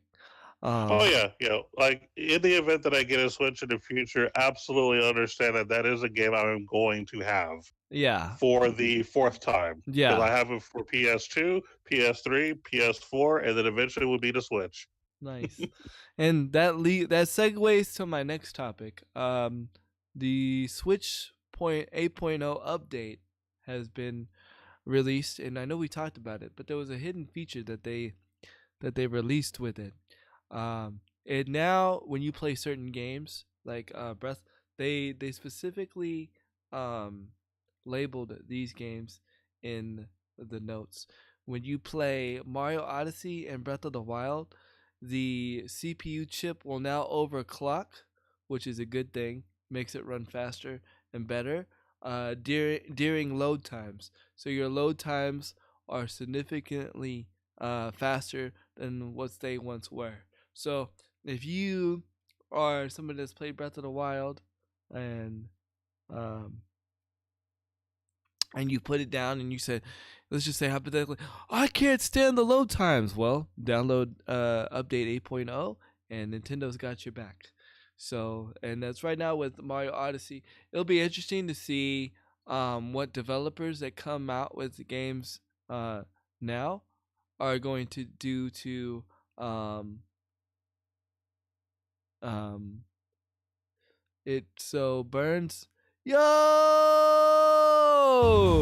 Grandpa killed you with the ray. Oh my Jesus, Grandpa! Man, let's go, Grandpa. Early. Was this the first Grandpa retirement stream? Oh, cause Grandpa retired. Yes. What was the day before? Officially yesterday or the day before. Congratulations, Grandpa. Thank you so much for the raid. This is interesting. An early morning raid by Grandpa killed you. First one, and you got, man. I got the first raid. Man, I feel special. Yo, this is this is like a moment. This is a milestone. Thank you so much, Grandpa. I hope you had a wonderful morning. So are we doing 2 streams a day now, Grandpa? Are you doing morning streams and late streams? You a special, and Krunksta is still sexy. I know, right? That's right. Eventually we gonna get him on camera. I have an idea. Yeah, we're filling it out. Hey, hey, you got to fill it out. You know what I'm saying? You never know. You never know. Morning foreplay. Yeah, foreplay is always a good thing. I don't care what anybody says. Uh, not only did he retire, not only did Handy get his first raid, but Grandpa called him. Yo, Grandpa always called me sexy. Virgin ears. Lies. You have a child. And you didn't have a Jesus moment. So, yeah. Lies. Wait, you won't Wait, you won't be talking about birthday. Oh my god, but hey, when Grandpa mentions something, you got to talk about it. You adopted. Yeah, you adopted son. Andy hey. Hey. Yo, thank you so much for that follow. Man, I haven't been able to do this alert in a long time. Let's see when it pops up in Stream Elements, and all these alerts want to take their time. In 5, 4, 3, 2. Come on, any day now.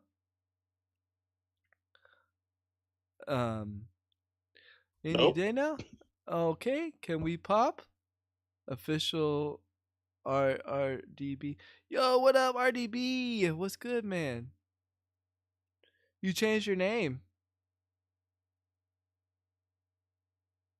You came back on another screen. LOL. Yo, Dark Dragon Fire. Welcome to the Kill Cam Squad, where we chill and we kill and we have no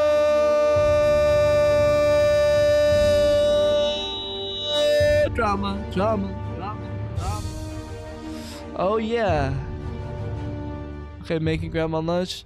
She the breadwinner. Yo, I feel you. Gotta keep the queen happy, man. Gotta keep the queen happy. Happy wife, happy life. That's for sure. Yep.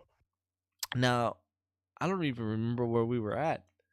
Man. We were just hyping up Nintendo, and then you got distracted. You know, it happens. Okay, it happens. Hope to see you soon again, Grandpa.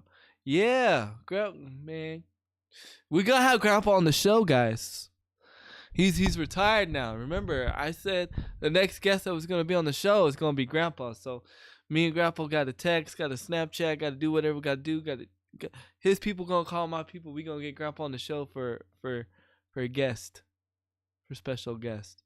Grandpa killed you. Get that made of. Oh my God, no, no, no, no, Grandpa, don't do it. Grandpa already did a woman thing one time already. He had that thing where he actually had like a woman's face or something with his camera. So Grandpa's like more technology nerdy than I am. That's a good. He's very techno savvy. Yes. Grandpa got all the bells and whistles. We were talking about Nintendo. Oh yeah, I was saying about the overclock thing. So it actually doesn't run hot because it only it only overclocks when when it's loading, during the loading times. Other than that, it doesn't overclock. So now granted, I will tell you this. The Switch gets hot in general. I actually gets kind of like a little leery because like when I play Smash, like my Switch gets kind of hot.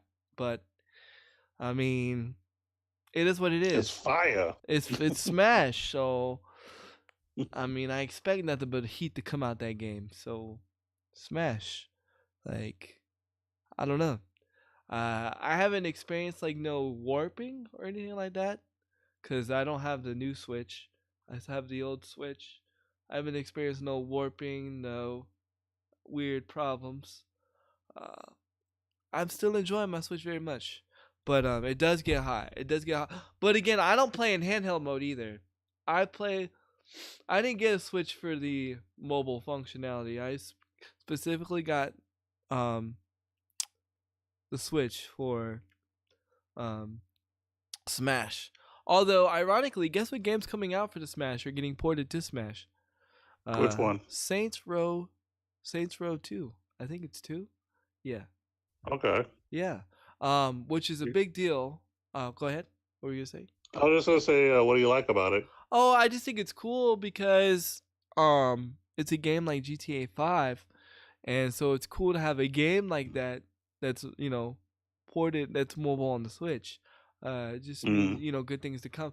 Necessarily not my game to play, but I just think it's cool that like the Switch is doing that. Also, a game that's coming out this month, and it's a very very vulgar title, what people would say, to show that Nintendo Switch is talking about serious titles. The Wolfenstein, I think the most recent Wolfenstein.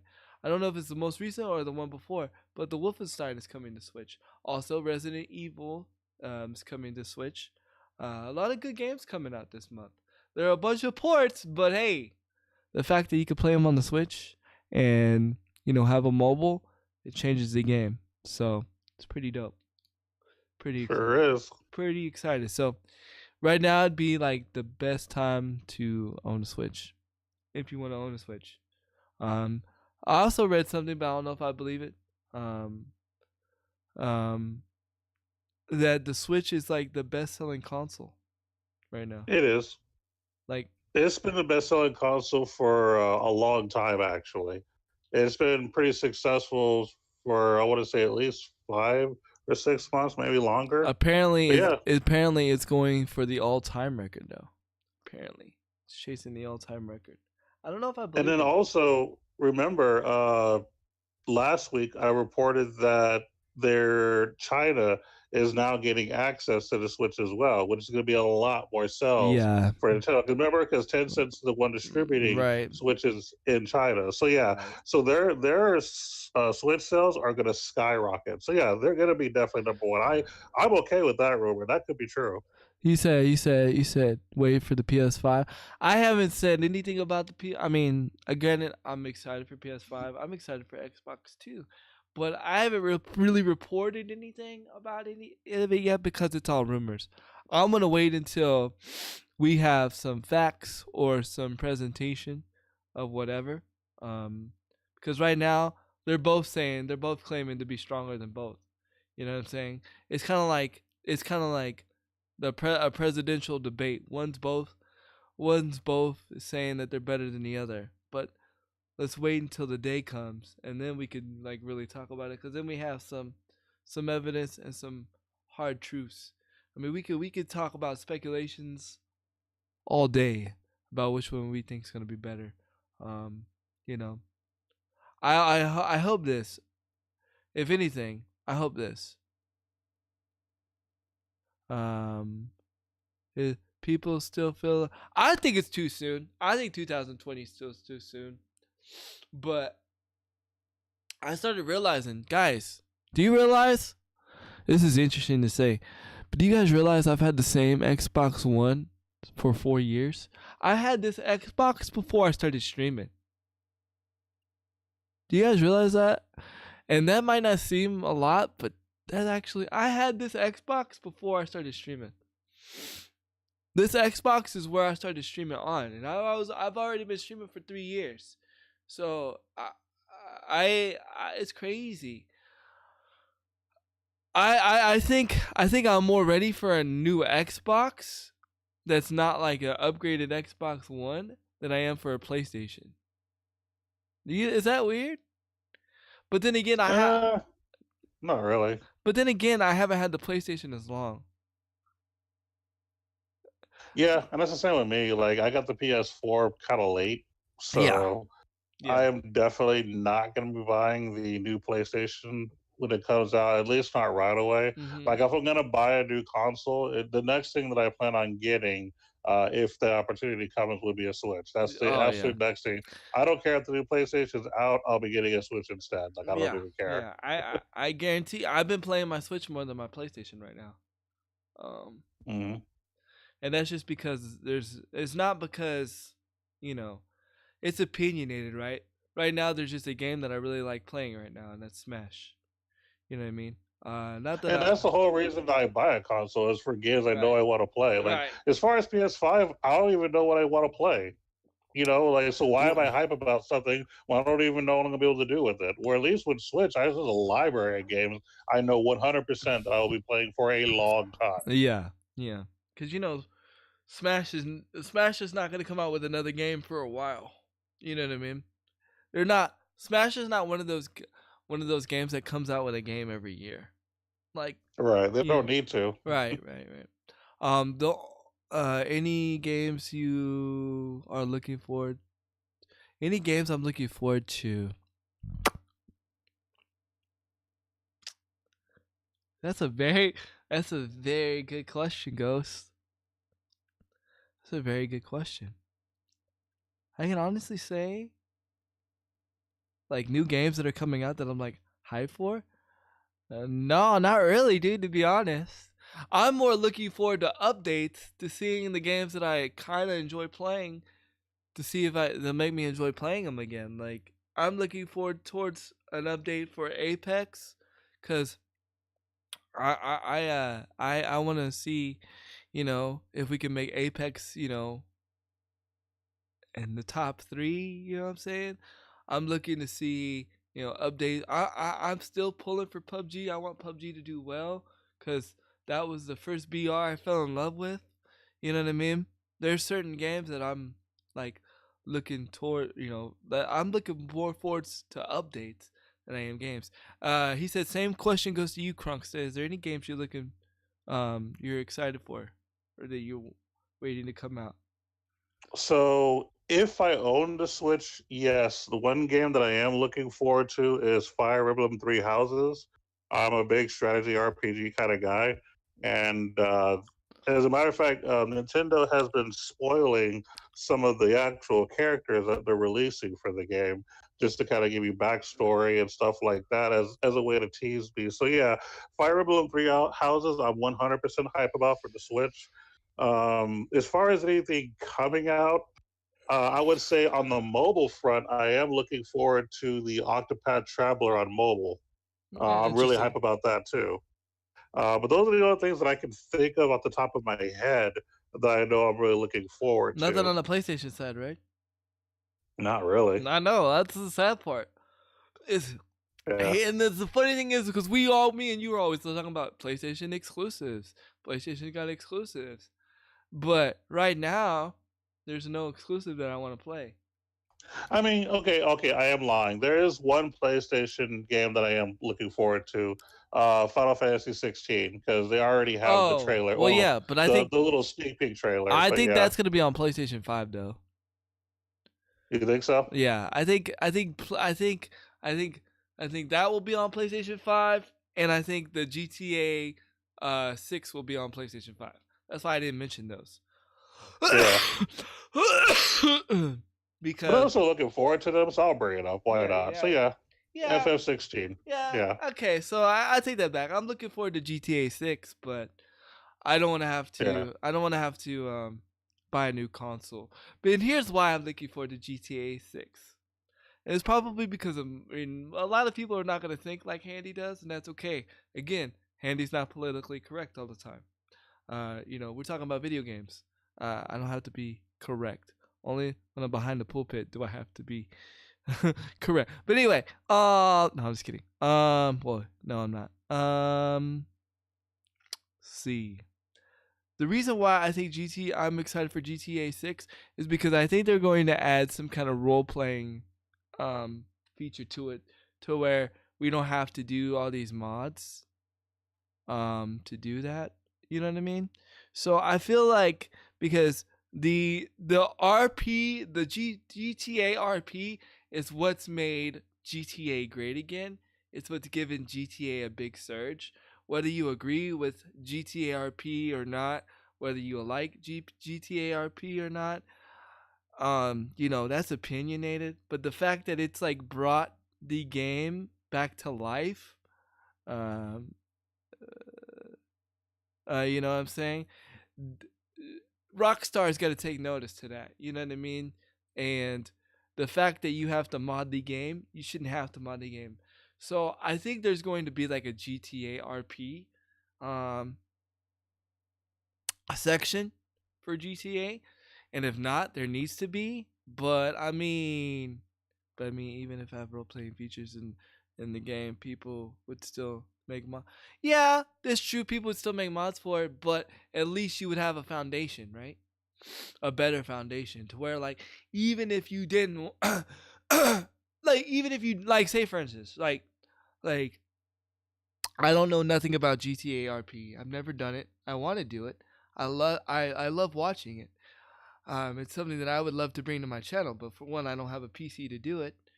I mean, I'm on a PC right now, but my PC's poop when it comes to gaming PCs. I think it's very entertaining. I think that it shows a lot of skill when and a streamer does it right. And I think, that separates, a pro streamer from just a normal streamer. The fact that they can, enter into a character and actually do acting and role playing, like that takes a lot of work and energy. And the fact that somebody could do that, like with a switch of a button, to me takes a lot of skill and effort. You don't have to agree with me. That's opinionated. I'm not saying it as fact, but I feel that if GTA can come up with a way to where, like, somebody like me that doesn't know nothing about mods but wants to get into RP, to where, like, maybe they have like a Rockstar RP server for somebody to do it on console or PC, even if they just did it for PC and they didn't do it for console, if Rockstar would get into that kind of mix, to where they just had like a standard RP server or a standard RP section, yo, that's a win-win. You know what I'm saying? Because then I mean, if I'm looking at it from a Rockstar standpoint, from a financial standpoint, if I'm a developer, I want to capitalize on it. I mean, let's be real. If I'm trying to make money, I want to capitalize on the growth. And the way for me to capitalize on the growth is to welcome what the people are doing and then share it. Or even make it to where, because you know how you have what is it? Like, well, what was Cicero playing the other day or yesterday? He was playing Elder Scrolls on the Xbox One X, and you could download mods for that. At least make it to where we can download mods on the console, and then we could do the role playing on the console. I mean, Rockstar's got, like I said, there's got to be some kind of notice where Rockstar takes notice. So I think that's what's going to make GTA 6 great. I'm personally not a fan of the Vice City. I was never a fan of the Vice City, so I hope they're not going the Vice City route. But other than that, that's what I'm hopeful for. It's for RP. And what up, Iceman? What's good, my brother, man? How you doing? Yo, Iceman. So you want to know something crazy? You have no bits? It's okay. It's okay. I bet you got a lot of sparks, though, huh? I'm just throwing it. Anyway, so you know how you had to make a pitch the other day, and you choked. Your boy Handy might be having to make a pitch soon to a company. I'm not gonna say what, but or how or who. But yeah, I might be doing a pitch pretty soon there, but it's a pretty big deal. It's crazy. But we'll see what happens. I will let you guys know what's going to be happening if it happens. Even if it doesn't happen, I will let you know. But I don't want to say nothing until it happens. But on that note, I'm going to let OG take over real quick because I got to go to the bathroom. I've been drinking coffee. Be right back. Well, I do got a little bit of some Nintendo stats here, so I'll let you go to the bathroom so you don't have to hear that. Okay, cool. All right. So, I don't know for those of you who know about Nintendo Online for the Switch, but apparently that is a thing, and it's so popular right now that they have 9.8 million accounts, and this is not including trial user. This is actually legit people like who are not a trial actually paying for the service, and 2.8 million of those accounts play Tetris 99, which I didn't realize was that big of a deal. Why, I don't know, but I am hype about the fact that the Nintendo Online apparently is successful. I was actually worried for the longest time that, Nintendo and online would not be a great pair because Nintendo is not really known for doing online very successfully, but apparently with the Switch, they've figured something out. Don't get it, don't understand it, but I'm glad that Nintendo's doing big things. And why they're pushing Tetris 99, I guess, is because that's their biggest online game, I'm assuming. Because, yeah, you can play Smash, but I think Tetris 99 is really where, like, most of the people that play Switch Online is actually doing, where everything else numbers are a bit lower. So I guess you got to stick with what's working. But yeah, shouts for Nintendo Online actually being somewhat successful. I mean, and the reason that this is important because I don't know if I remember, but when I did the last Smash Brothers online, it was terrible to the point to where I think they had to shut it down, if I'm not mistaken, because of the fact that the online was just so horrible. I think it was for like the Wii U or something like that. They were trying to do online, and it was just the worst thing in the world. But when they came out with the Switch and they started kind of learning from their past mistakes, they've been really taking advantage of doing things right, and they got a good following. So shout out for Nintendo for learning how to do things online finally. It's kind of a crazy thing. But yeah, 9.8 million accounts, not including people on a trial.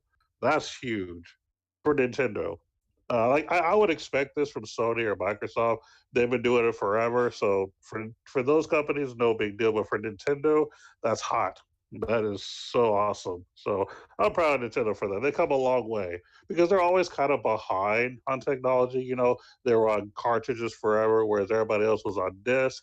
Everybody else did online way before Nintendo did, kind of a thing. So it's nice to see that Nintendo's catching up and doing well. So shout outs for that. And then also another thing about Nintendo that I meant to bring up that I forgot about is dev kits are being shipped to publishers. Oops, hold on. That's not the one I wanted to bring up. Let me go back. That's not the one. Let me go back. Go back, go back, go back. Waiting for me to go back. I also apparently so y'all like my singing for some reason. Y'all like my elevator music. I don't know why, but apparently last episode I did some elevator music for Handy, and apparently that was hype. So shout outs to elevator music. Oh, actually, you know what? I do want to plug something real quick. Speaking of hype, y'all heard of this little thing called Summer Games Done Quick? Oh, that's right. It's time to plug and advertise. June 23rd through June the 30th, Summer Games Done Quick will be speed running a lot of your favorite games for charity. So I want you guys to get together as the whole gaming community to show them some love. Put your donations in, throw your money at the screen to make Summer Games Done Quick hype. That's what we want. We want us to come together as one. So I want you to tell your neighbors, tell your friends, tell your enemies. I want you to find someone you do not like and walk up to them and say, hey, yo, I know we don't get along, but guess what? SGDQ, it's happening. We could be friends for a week, all right? After that, I want nothing to do with you. Before a week, we need to be cool for SGDQ. So I want you to go to your enemy, someone you do not like, and tell them about Summer Games Done Quick. And then tell all your friends and people that you actually love. So, yeah, Total Hype SGDQ 2019. Be there. Throw your money at the screen. Okay, back to Z Podcast. Yes. Because I was kind of hyping up Games Done Quick for a minute, so you know, Definitely. had to make sure they knew. Definitely. Because you're going to be there, aren't you? You're going to watch it, right? Of course. Oh my God! Iceman with a $50 donation. Oh my God. Uh-oh. I didn't even know that. It just happened right now. Oh my God, Iceman. Iceman coming in with that cold hard cash, man. Oh my Jesus. Wow. Oh my Jesus. Jesus. I don't even know what to say right now.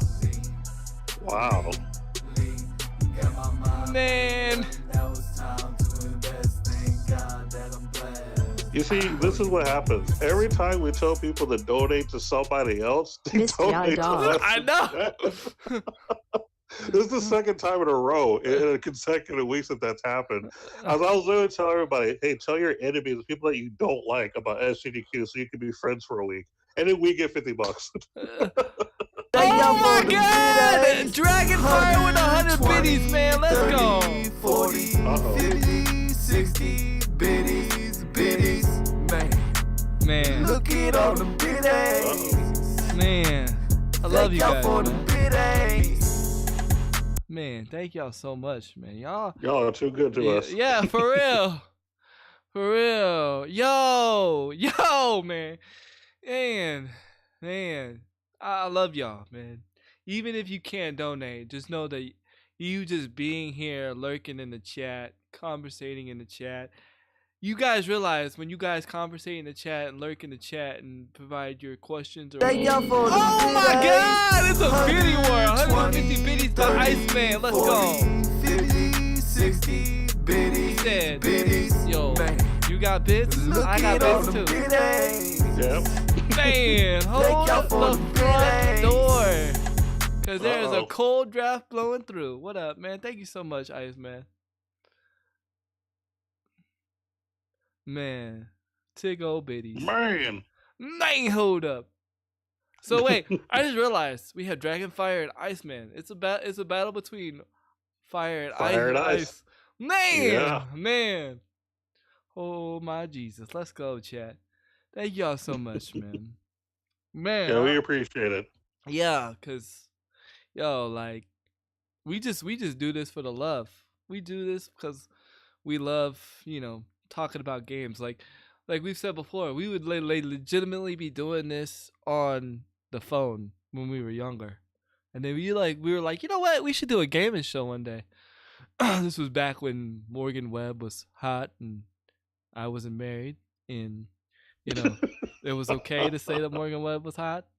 And we were like, yo, we could do this and have our own kind of Morgan Webb girl, and then streaming became a thing, and then we're like, yo, we could do a podcast, and here we are, and it's just something we do natural anyways. So the fact that we get to bring it to you guys and show love, and I'm getting spam from Xbox right now, getting one of those bot messages that says hi. Okay. One Hand Gaming, we can do gaming. Yo, man, it's all about that, bro. Get that accessibility gaming controller. It's on. Yeah, I game with CP, so that's what's up. And then we got Iceman. He games with no fingers, and I'm not pulling out his pointing out his disability like that.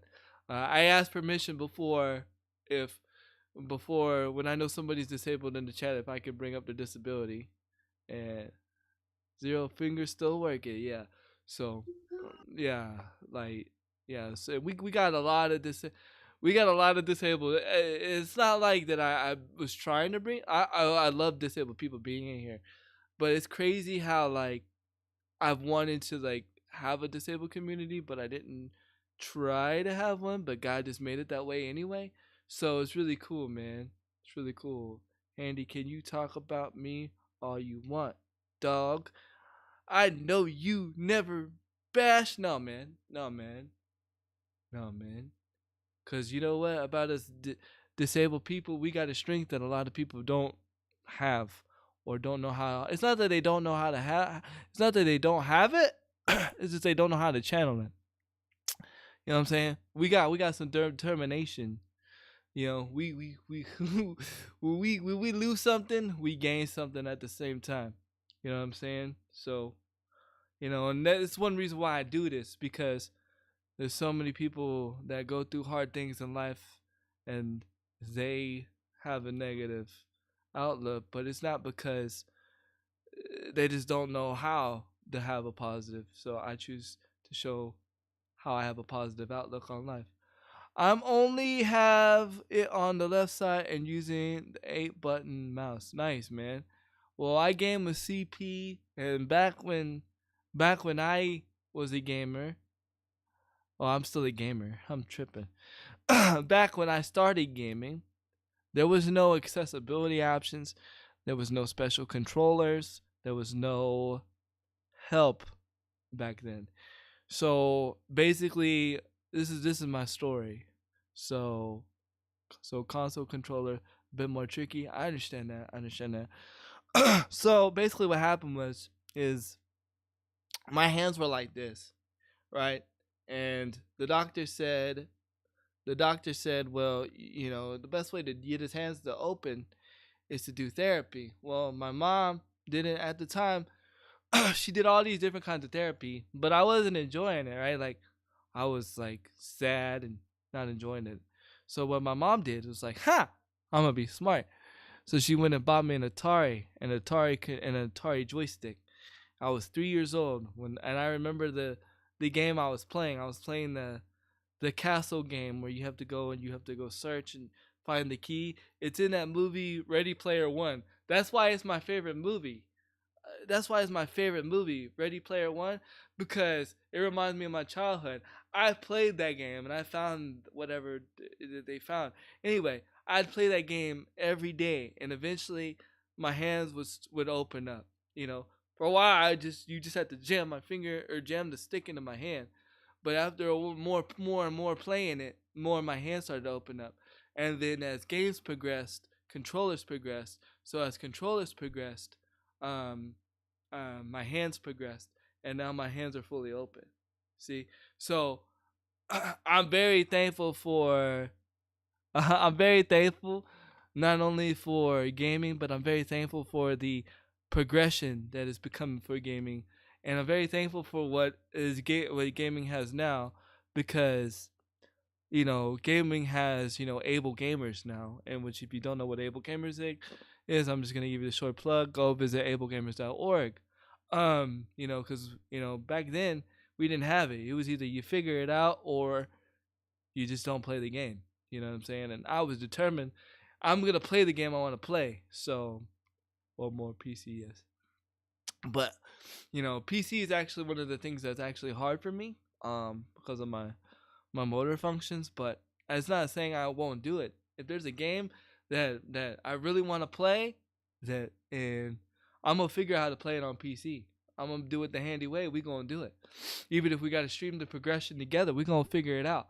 But so far, that game hasn't really. Well, I take that back. I wanted to do GTA RP, so maybe if I ever get a good enough PC, we will go through the progression together and do it. So definitely. And I say this to say this. The reason why I shared my story is because I want each and every person in here, even if you're not disabled, if you've been through something, you should share your story. And why is that? Because you never know, you might help somebody else out that might be going through the same thing. He says, I don't think I could handle white with put that. Wait. Come to think of it, the big joystick with the 2 buttons was kind of like an accessible controller that Nintendo had, the thing with the D-pad and 2 buttons. Yeah, I mean, back then you made what was accessible back then for yourself. Like OG was talking about, he was sharing one of my stories, that it was hard for me to play Nintendo 64. But luckily I found like a 64 mini controller, which made me a lot better at GoldenEye and Perfect Dark. And that's where my first person shooters, my love for first person shooters started. And it was because of OG, because I've known OG for about 20 something years, and we used to game together like every day. I would literally Will, or technically, he'll tell you the story. I actually crawled to his house one time, and he actually lived kind of far, but my wheelchair was broken. I said, I'm gonna get to his house and play games, and I crawled. But there was actually where the small controller actually made it easier for me to game. Technically, that wasn't an accessible controller, but it was my accessible controller. Yo!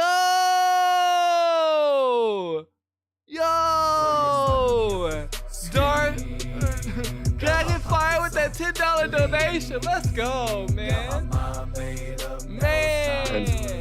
Y'all are just hot. Yo! That is crazy, man. Y'all crazy, man. Thank y'all so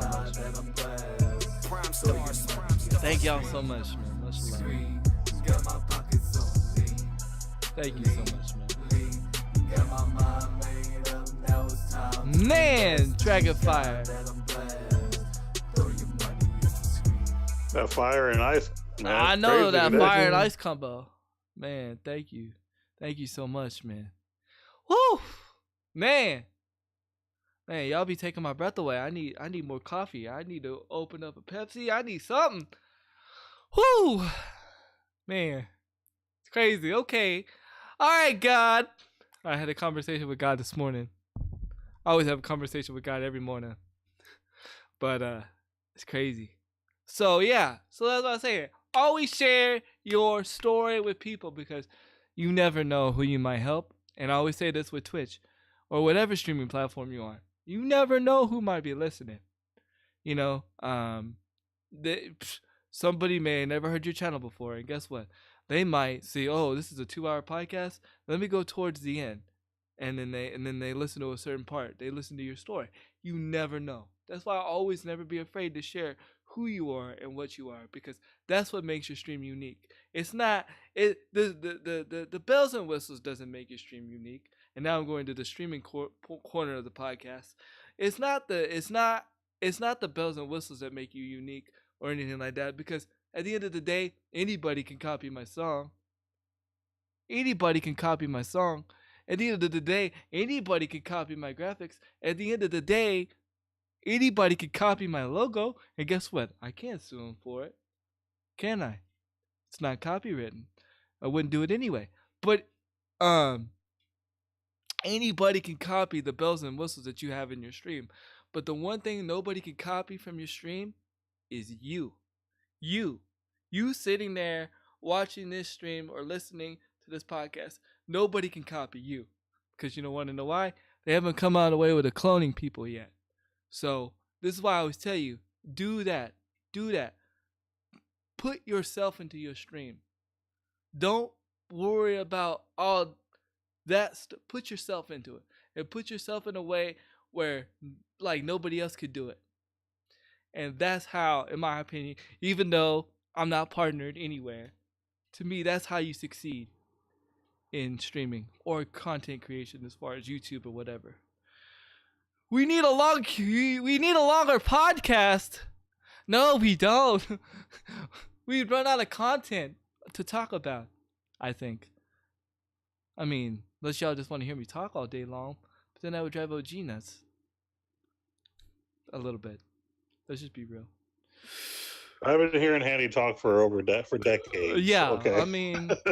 I mean, he's even heard me preach before, so yeah, he's been to one of my sermons, so yeah, definitely. So he's heard it. So, and yes, I do preach from time to time. Games, you are hyped. Games, you are hyped. You mean games I'm hyped for right now? Top 3 games? Top 3 games I'm playing right now that I can't wait to play after I beat OG and Shadowverse? Well, Shadowverse is... Well, I'll say 4, because Shadowverse is one of my favorite card game right now. Super Smash Bros. And... I mean, there's not really a BR game that like stands out that I want to play. No, not PUBG. If PUBG worked, yes. If PUBG worked, yes. But PUBG doesn't work. So then I resort to Blackout or Fortnite. Well, I've been playing Fortnite off stream. I've been playing Fortnite on stream. But if we bring Console Wars back, and if I get this custom code thing or what everybody's talking about, where I can do custom lobbies, we're bringing Console Wars back. And we're going to have PlayStation versus Xbox in the same lobbies. And then we'll do some kind of prize. PUBG is... I'm a target for others. Hey, man. It's not good. It's not how good you play. And I'm still in the CBNX quote. And it's only because I used to be a CBNX for so long. But I'm still it's not how you play, it's who you play with. Right? It's about having fun. Okay? It's not about how good you are. You know what I'm saying? It's about having fun. You know what I'm saying? I'd rather look at it like this. I'd rather like hang out with somebody having fun than somebody being like a crazy tryhard and that wins all the time.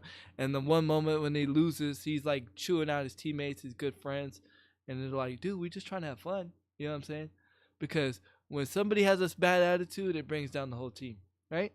So it's all about having fun, man. Yo, I'm a target too, bro. I'm not the greatest.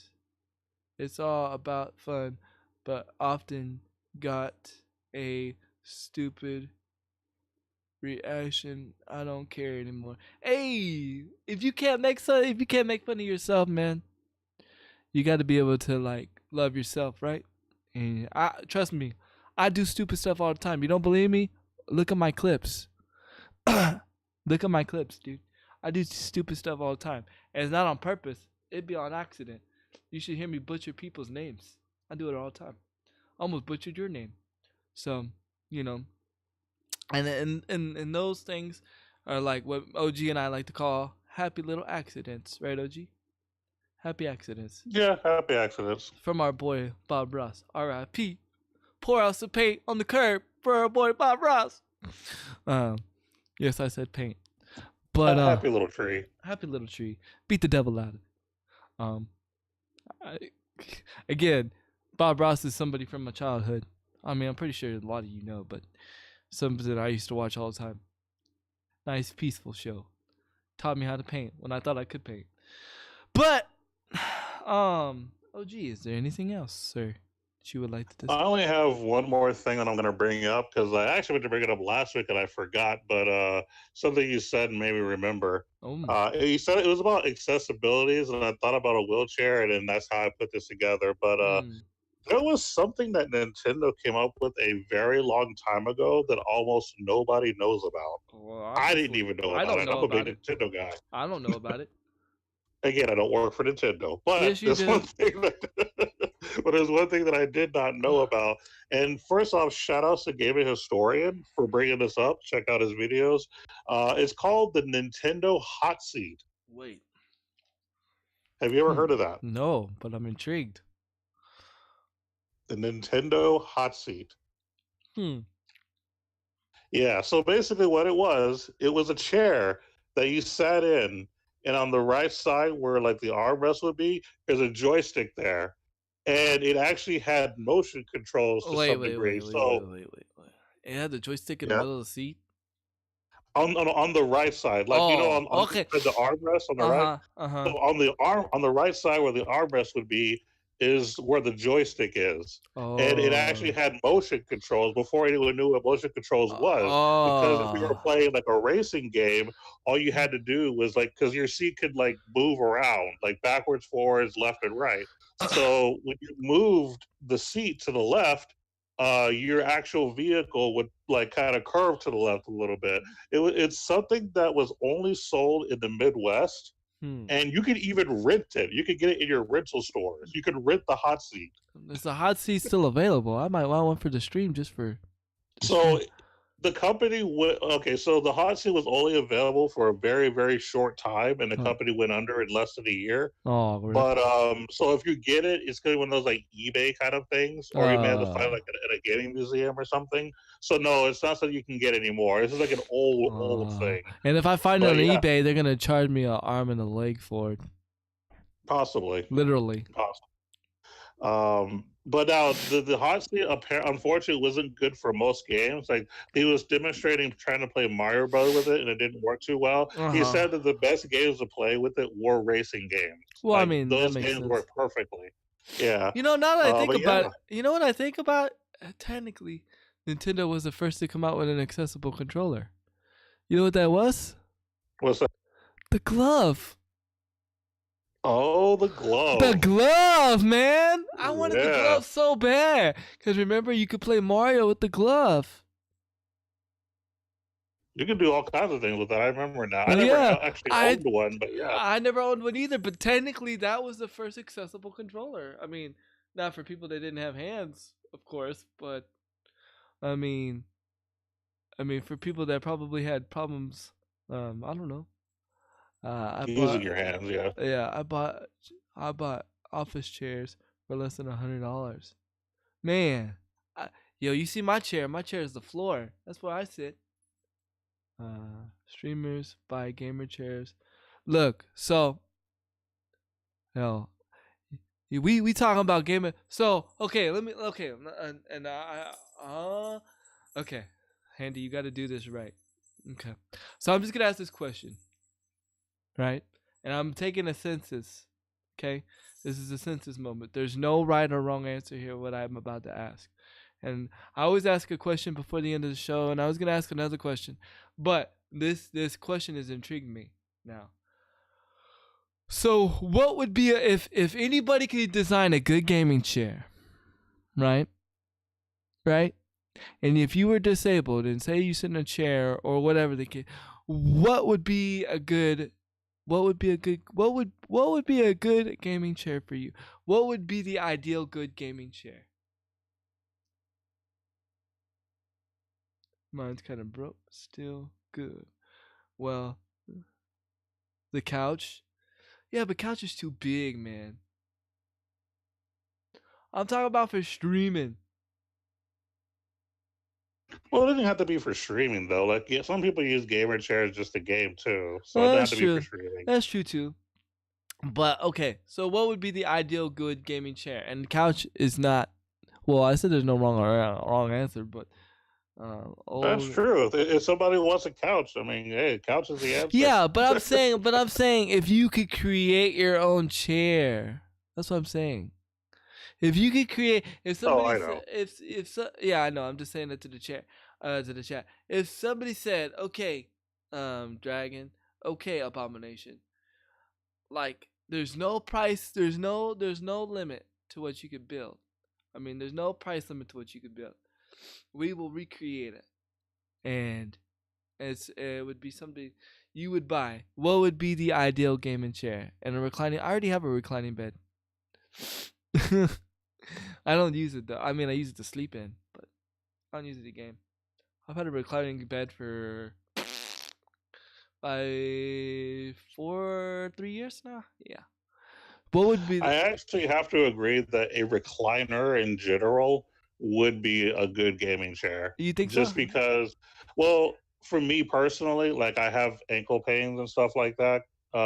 So for me, being able to kick my feet up, you know, and not have my feet, legs dangling or whatever, Mm-hmm. it's a lot less pain that I have to deal with. So Mhm. that would be a really cool, at least foundation for a gaming chair, a chair that could recline. A chair that could recline. Interesting. Yeah, Okay. that would be the start of it. I'm sure there would be more to it, but for me, that would be the bare basics. It would have to be able to recline. Any functionalities like I don't know. Well, as far as functionality, like I'm easy to please. Mhm. Like, just give me some good armrests. Let me be able to kick my feet up. Maybe give me on one of the armrests. Maybe give me a place where I could put a drink or something like that. That fits in like Pepsi a holder. cup holder. A Pepsi Yeah, a holder. Pepsi holder. There you Yeah. go. Like, give me that, and I'm pretty much set, really. They already make those, Dwight. I'm just kidding, but yeah, that'd be Oh, cool. there you go. That's my gaming chair. Again, I'm easy to please. Like, I don't need nothing crazy or fancy. Just give me the simple stuff. Yeah, definitely. No, I'm just curious. Taking a census, but yeah, definitely. But yeah, that's crazy, man. That's cool. I actually want to like look it up now. I want to look it up, see if we can find a picture of the Nintendo hot seat. So maybe we could put it in the chat. Let me see if I can find a picture. And then there's also make couches that recline and have leg rest and cup holders. Yeah, I know my brother-in-law's got one of those. My daughter actually broke one of the reclining parts of it. I was so mad that my daughter broke it because those things are expensive. But my brother-in-law was cool. Let's see. I'm gonna Google Nintendo hot seat. So I'm actually gonna use voice dictation. Give me a check. Nintendo hot seat. No, not little hussy. See how it doesn't work? It literally said little hussy. And by the way, this is why when Handy like messages me sometimes, I can never understand what he's saying because he uses voice dictation and his sentences do not make sense at all. Yeah, see? And this I is how have to translate what he tells me. and see, this is how a lot of accidental fights happen during text messages too. So I'm like, bro, let's just talk. yeah. Nintendo hot seat. Thank you, Jesus. Hey, I actually see pictures of it. Well, videos. I would click on the video right now, but if I did, it would play in the stream. And I'm not trying to get copywritten. I'm not trying to get sued by Nintendo, okay? Again. Yeah, again. I found pictures, though. Yo, that's like... It almost looks like a freaking baby booster seat. Yeah. Almost looks like... Or like an unfinished... I'm about to link it in the chat and in the Well, the person that did the video about it, the gaming historian, he did mention that the hot seat, one of the downsides is it only supported about 150 pounds. So I obviously would not fit. Oh, well, so you're basically telling us your weight? Dang! OG exposed. No, I'm just kidding. That's what's up. Right. That sucks. Yeah. Why? And you could kind of tell too that it wasn't meant for. It was more meant for children than it was for adults. Yeah, because yeah, you could see it's like more meant for my daughter than me. I'm actually gonna put it in the Discord because my chat's not letting me paste for some reason.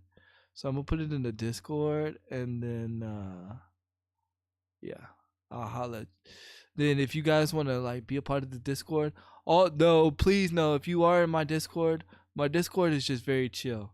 Like you can keep my Discord on off mute and just know that you won't get a lot of spam stuff, a lot of beeps. I actually have some messages I need to read after the stream. So I'm trying to get to my. I'm literally part of 700 servers. It seems like.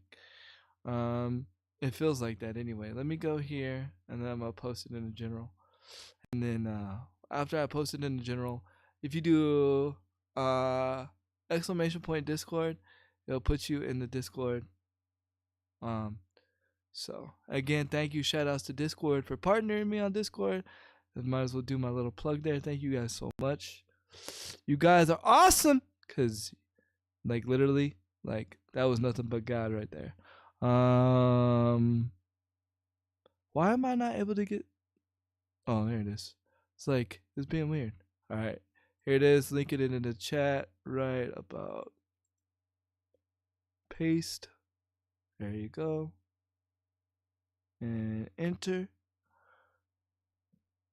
It's gonna bring up like a bunch of pictures because it like wouldn't let me do the one picture, so you could just do that. A message vibration. A message vibration. Come on, go for the record for the most times sued by Nintendo. I would be broke. Okay, I'm already broke. Well, not broke right now thanks to Iceman and Dragonfire. But I mean, all that money that they just donated would go to Nintendo, and I would be sad. I'd be sad. Because then I couldn't put it back into the stream. But go ahead, OG, and if you want, go ahead and take us out there, bud. Well, ladies and gentlemen, once again, thank you for tuning in to the OG podcast. Wednesdays, 10 a.m. Central. That's when church starts. Be there to hear all the details, all the juicy gossip, all about Nintendo and enabled gamers, and then E3 games done quick. Because yes, I'll be plugging that every Wednesday until it starts, or unless I forget for some random reason.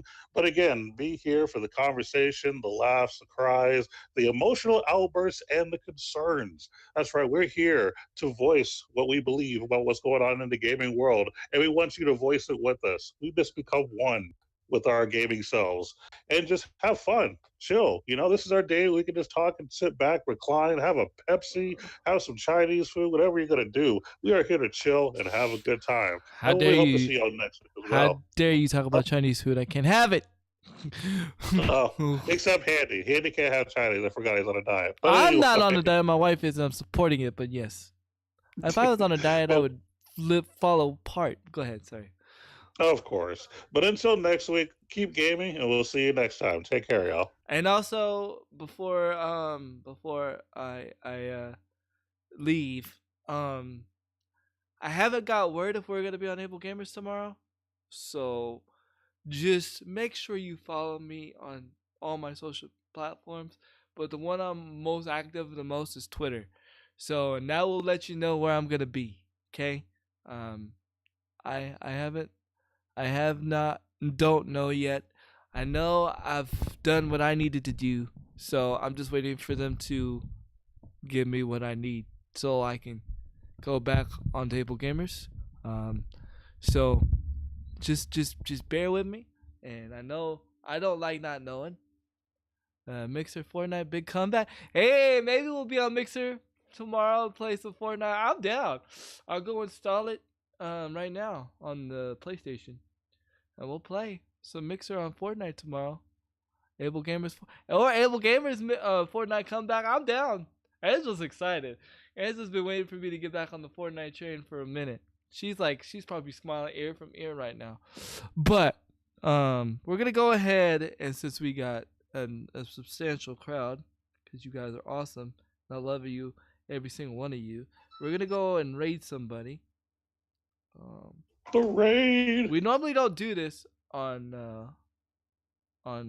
the podcast, but you know, it's been a great day.